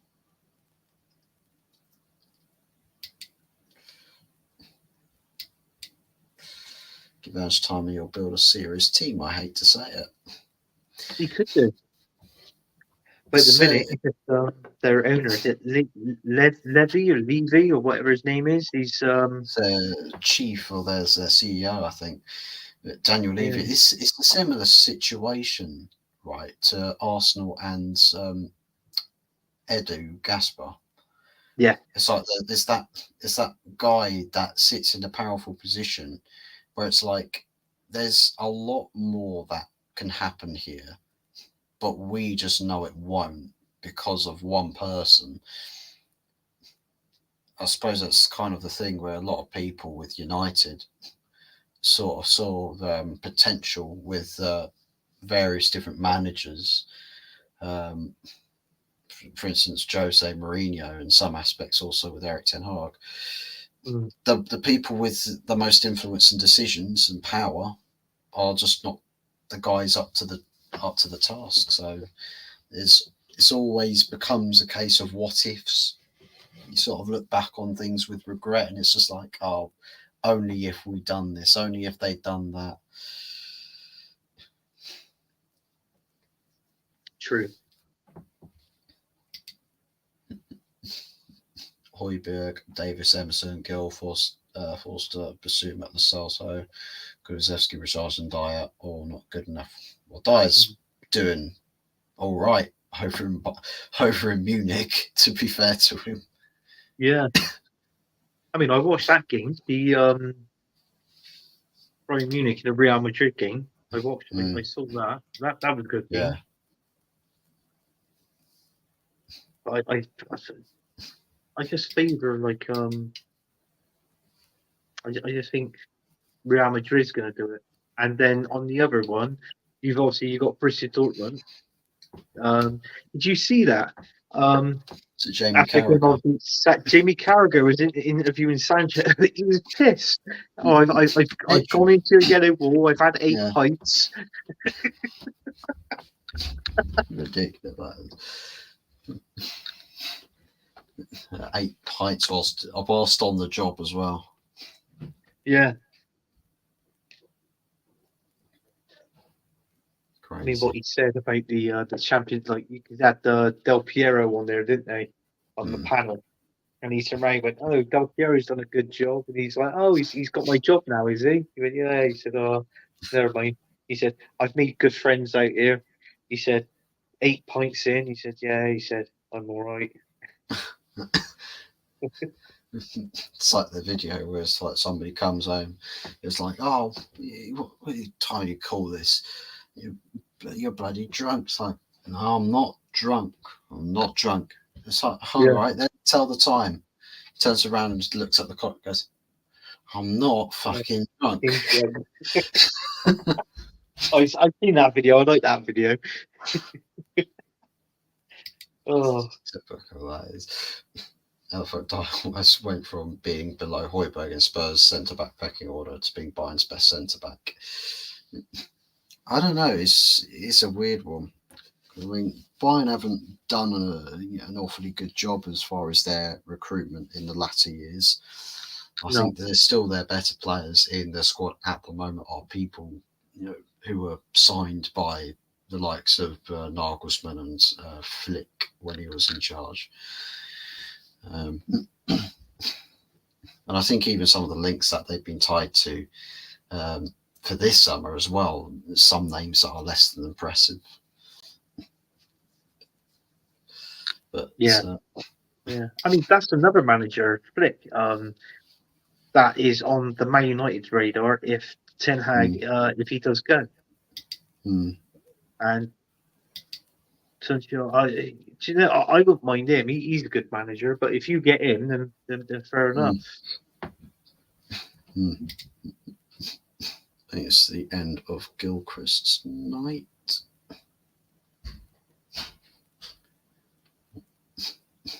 Got Chelsea about to sub on iShow Speed. It actually looks like iShow Speed, same hair and everything. It's been steadily declining since 2016. Yet he's still somehow managed to fall upwards. Yeah, it's like the case where you fall up the stairs with Eric Dyer and his career path. It's like I tripped over on the bottom step whilst I was about to go upstairs, and I managed to land on the top floor. Yeah, I can remember when he first went there, everybody was saying, "Why the fuck Bayern Munich signed him?" Well, no, he hasn't too bad anymore. There was some Royale off. Was Celso on? Actually, trying to salvage something. What? After that game for us, after that game, the Borussia Dortmund game, because obviously it was Peter Schmeichel there as well, wasn't it? And he was asking Sanchez, and he was saying, "Oh, can we see you back at United?" And did you notice he didn't really? The answer he gave wasn't 100% convincing, was it? He said, "Oh, I don't know, I might be." I think it's one of those where it's like he bloody hell, I said you're getting bodied by 3 Spurs players there. I think with that he's probably not said no, definitely not. He's probably like, I'm kind of hoping that Ineos will try and get me on board with this like little thing that they got going on. Yeah, I suppose quite a few ex-Man United players or legends are probably sort of waiting with bated breath, hoping that a phone call comes through from an Ineos representative. Bloody hell. Vicari's tipped that over the bar from Palmer. It'll be a corner. Aston Villa have brought it back to 2-2 Have against they? Olympiacos. Yeah, 53rd minute. Still plenty time to go in that game. I think they're in as well. Yeah. They're in, aren't they? Yeah. Eric Dyer's my inspiration. Not a good, competent player like most people. Eric Dyer is my inspiration because he's so shit. He gives me hope. He's like, if Eric Dyer can do it, then everybody can do it. Yeah. It's probably the dreaded they got rid of him now. Well, I'll tell you what, if Eric Dyer was playing centre back, he probably would have charged after that header from Nicholas Jackson and actually got something on it. Prevented that second goal. And maybe it would have been a different story as well. So who can you see in this Champions League final? Are you going for like a Borussia Dortmund in Real Madrid final? I probably think it'll be a Real Madrid PSG final, to be honest. I know Dortmund in the Champions League this season have been like actually pretty good. Yeah. But I think it's, I don't know, what is it? Just a one goal lead Dortmund have over PSG. Yeah. If PSG take them back to the Parc des Princes, they'll get something. Yeah, they might do. Yeah. Plus, usually I sometimes find with games where like the first leg is on a knife's edge, the second, like against between these top teams, the second legs tend to explode into life a bit. Like the scorelines are a bit more wacky. I think both defenses be more open, try and go for something.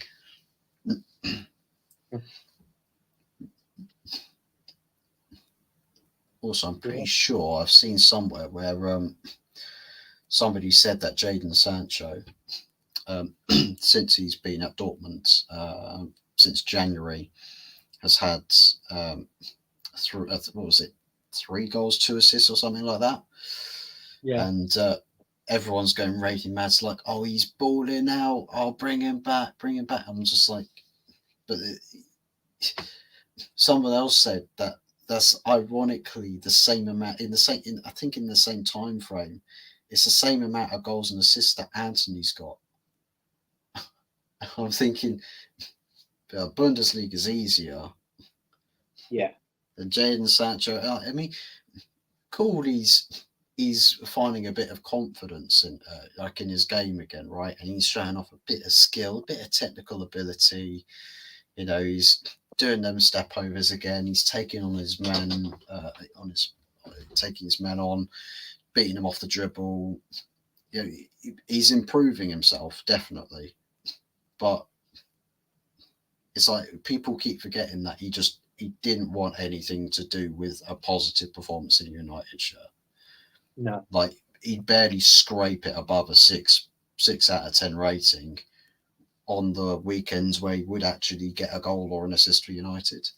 And it's like, if you're Man United, do you just say, well, let's get a player of Sancho's profile for the sake of it because of some clips that he has for Dortmund where he does a step over or two? Or would you prefer having a player that's genuinely like proving it week in, week out, that even if he doesn't get a goal or an assist, that the performances are beneficial to his team, and that he has no attitude problems, doesn't have any sort of, like, if someone questions his integrity or someone questions his dedication, he actually proves it on the pitch.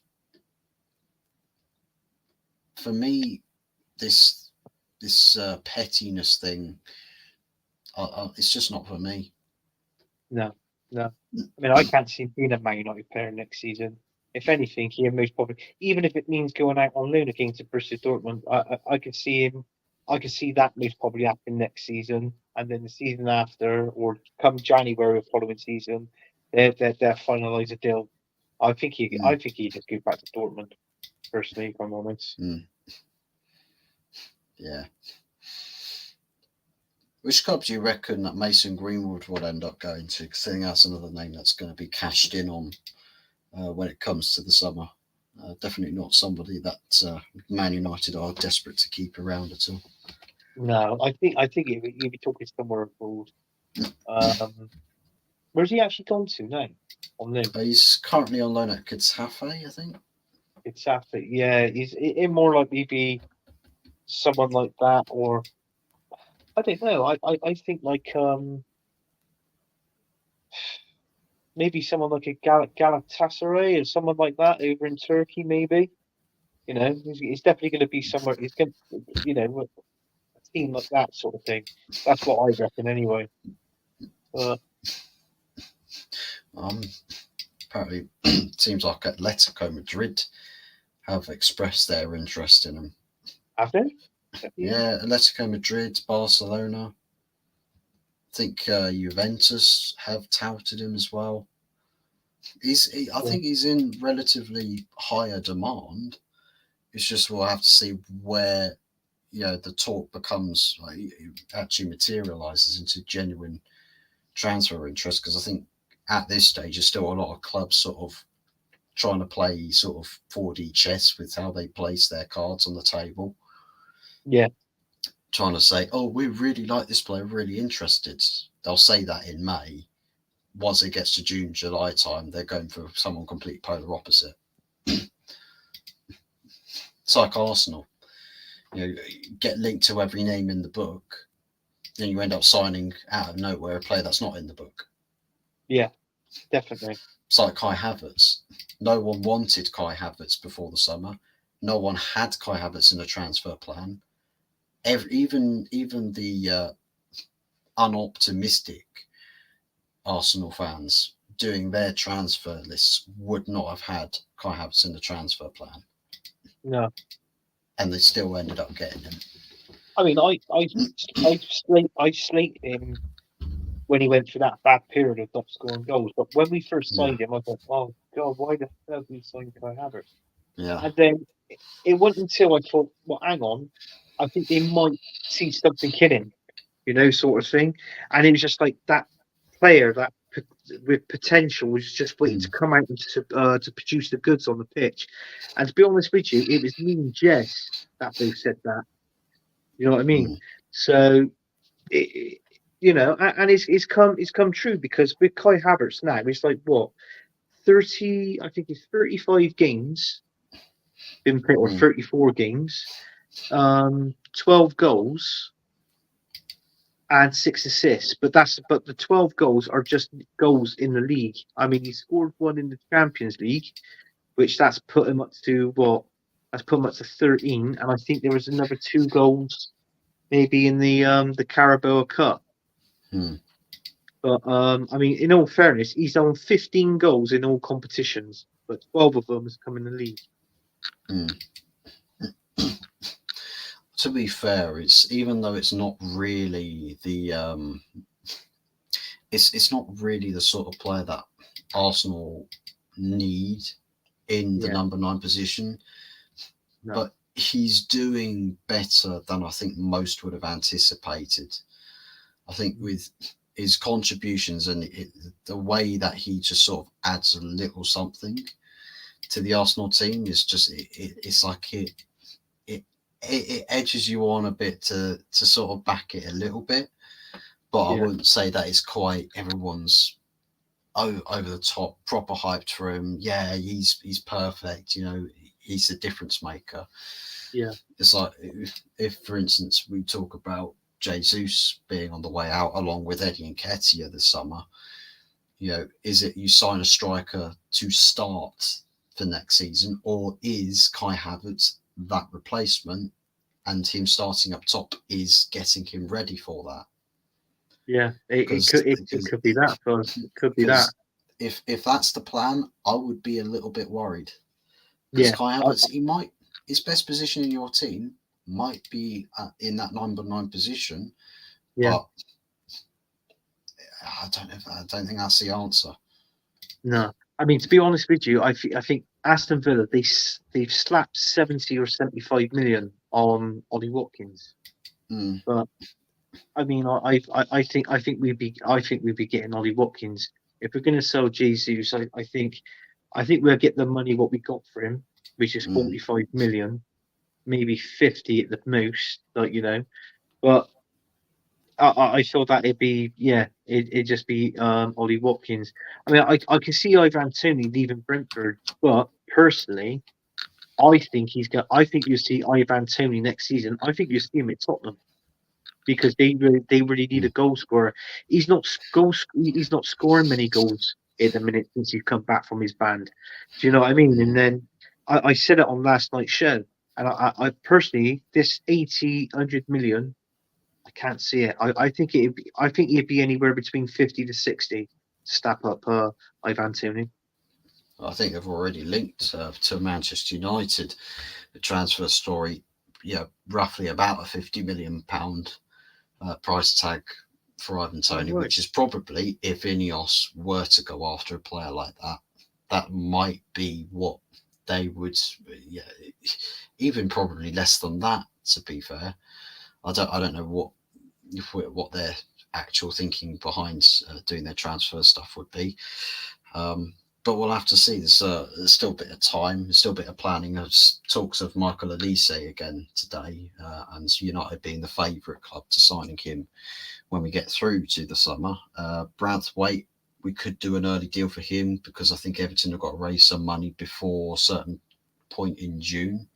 So within the next month or 2 months, they've got to find some funds somewhere, and we could end up getting a fairly cut price deal for Branthwaite, and that's one centre back signing done on a cheaper. Could then get to Debo for relatively cheap as well. That's two fairly decent centre backs, one Prem proven, one with good potential, secured for the back line next season. Good defensive transfer window right there. I mean, you've got Varane leaving the club, probably have guys like Lindelof and Maguire leaving as well, although Maguire probably end up staying. But immediately it's a big improvement, much improvement. But anyways, it's game's finished now, 2-0 to the Chelsea, proper Chelsea that is. And Chicken on a Basketball is in the mud yet again. 2 London derbies in a row, 2 London derbies lost, and it's absolutely long out here if you're a Tottenham fan. Thank you, Jesus, on the back of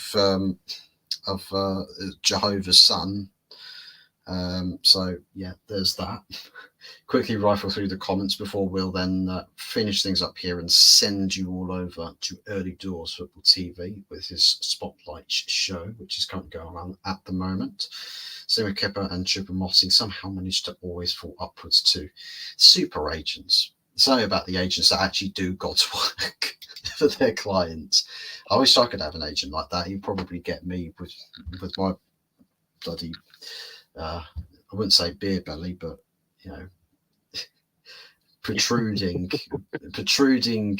belly, perhaps get me a Barcelona contract or something. I rate Eric Dyer and say never was a rates comic shite. Dortmund should set up for a 10-man camp in their own box for a full 90 and play for a 0-0. Yeah, I mean, you'll try that, but I think it's the occasion. It's probably not quite. Dortmund may be good, but they're not quite built or primed like a Jose Mourinho. Those prime Jose teams knew how to camp out for a 0-0 when they wanted to. Especially like Chelsea Mourinho teams. Though that team was practically impossible to score against. Sancho won good game in 4 months. If Rashford was putting up Sancho's stats, the media would be calling for his head. Rightly so. They're both brutal. Well, I mean, Rashford... Rashford's his goals and assists this season, funnily enough, is about 14. So some people might look at those stats and say, "Oh, that's all right. That's not too bad. It's pretty good." It's like, think about how spaced out that is, but the contents of the rest of the performance. A Rashford pulling his weight probably be sat around 30, if even more. Probably I even would have 40. thought. Yeah, you're talking around about average with Rashford. I would have said 25 to 30 goals a season, definitely. Yeah. and that's with all competitions as well, because we got the group stage of Champions League. There's quite a few goals there. You probably also maybe, well, I mean, Onana's still in the club, so he probably still get knocked out of Champions League. But still, there's, with how far we've gone in other competitions, there's still more games to add into that as well. So Sancho is minus 10,000 level hoppers. Greenwood as a prick doesn't deserve the career he's had. Hopefully Stefan Savic tries some vicious tackle on him if he stays at Getafe, or Christian Romero to do it if Greenwood ends up in England. Just ask somebody who owns one of them Death Note books just to draw Greenwood's face in it, and happy to. Well, scores on the doors. Aston Villa is actually lost 3-2. 4-2 actually. It's Oh, it's 4-2, is it? Oh, it's gone off the rails again. Gone off the rails again.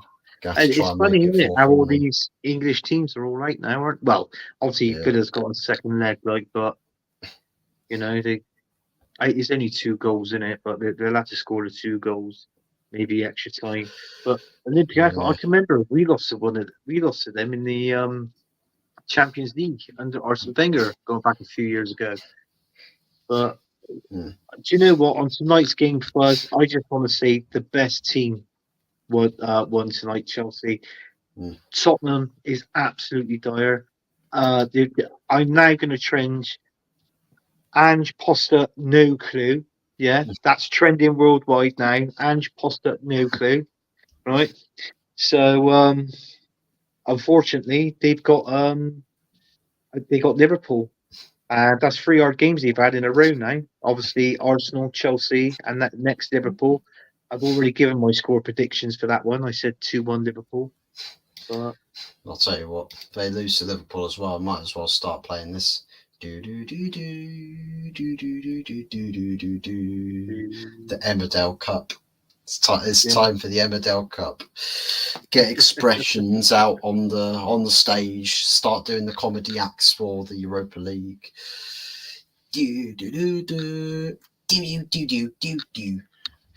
Get him starting to do that.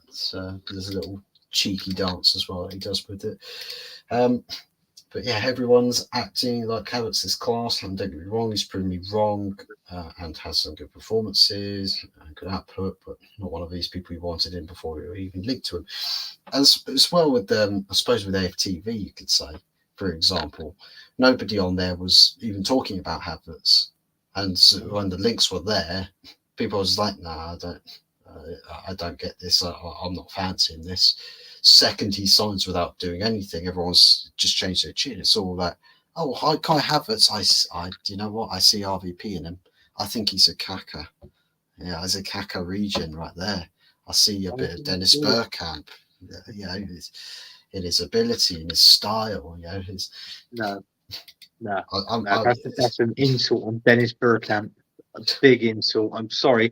He's doing okay, Kai Havertz. I mean, you compare his Chelsea record to his Arsenal record this season, and when you weigh that up, like for the amount of goals and you split over the amount of seasons that he's played, he's pretty much almost halfway there with Arsenal in one season. So, that's proven that. But nah, Bergkamp. Listen, if Omri is king, Bergkamp is a god. So Also, just as Jimmy has said further down as well, here, because went 2-0 up. What season they're having? They've not lost a single game in all comps. No. This season, not lost once. No. I'll tell you something now. I think with Alonso, with Alonso turning down Liverpool, he's got to say it all, hasn't it? I think there's something going wrong with Liverpool. There's something in the background. It's not like Klopp. I don't think a man. I mean, going back to his Borussia Dortmund days, and obviously he was there and he left there because he got offered a good pay packet to obviously manage Liverpool. But for him to not tell the players and keep it all stum, yeah, and then go and have an interview saying that he's actually leaving Liverpool at the end of the season, I don't think there's something quite right there. Personally, I think there's something going on in the backboard room or something like that. I think the fact that they sort of come to Arnie Slot as a Klopp replacement, or the outstanding name to take the reins at Liverpool, I think to me should scream alarm bells. That this whole post Jurgen Klopp era, if you want to call it that, is not going to be sunshine and rainbows or some lucid dream. I think it's going to be one of those things there. It's like there's a downwards trajectory or a downward spiral pending, and it's just where the club hits a decline phase, and I think it looks like it could end up beginning with the appointment of Arnie Slot. Now there might be a case where actually it's just Arnie Slot ends up not being the great managerial appointment, but the club's steady, stable. They'll if it doesn't work out for Arnie, sack him and get somebody else in. They might be fine again, because I mean they've got guys like Michael Edwards or people that have helped to bring success to Liverpool. It just matters who they appoint as the manager to connect those dots. And I think it could be the case that Liverpool get close to being this title contending team. Past that, if the manager's not right, then I think you'll see a lot of disappointments from season to season. So I think it might be one of those eras of frustration for Liverpool. So almost done editing, thank Fook. Good stuff. Get it done. It's like homework at secondary school or primary school. Do the homework first, and you don't have any time to complain afterwards. Liverpool should get Steve Cooper as manager instead of that slot guy. Just get the Oh yeah, that's true. Still at Liverpool. Still at Nottingham Forest. Sorry. I hope Liverpool drop off and finish 7th next season. What over Van Dijk gets exposed. I hope next season they come to Old Trafford and we beat them 7-0. Just for the sake of it. It's just like, you're on the decline. Everything's going downhill. Manchester United sorting their problems out. You rock up to Old Trafford and we bitch slap you the same way you did us. So that would be poetry in motion. I'd absolutely love that. But anyways, guys, thank you very much for everybody who's tuned in for this watch along. I'm going to send you all over, redirect you. Unfortunately, I've not got a monetized channel, so I don't actually have a redirect feature, quite like how Twitch has with the raid features. But link to that show is dropped in the chat, so do be sure to click on that to go over and spread some love on that show. Also say hi to Uncle Rods, who's currently under the spotlight. We're going to go over there, ask some pressing questions, some invasive questions, some blood pressure raising questions, you name it. Going to get them on the hotspot. And big ups to everybody in the chat for tuning in. A big thank you as well to Anthony for joining me on the stream, as well as Early Doors himself for earlier on in the show. It has been a pleasure to have both of those guys on. It's helped the game go by pretty quickly. It's gone by a lot quicker than that Forest City game, because man, that game that was slow for the most part. Just City kicking the ball around, not doing anything with it. But anyways, guys, once again, thank you very much for watching. That's it from us for tonight, and we'll catch you on the next one. Take care, goodbye, and enjoy the rest of your Thursday nights. Goodbye from us.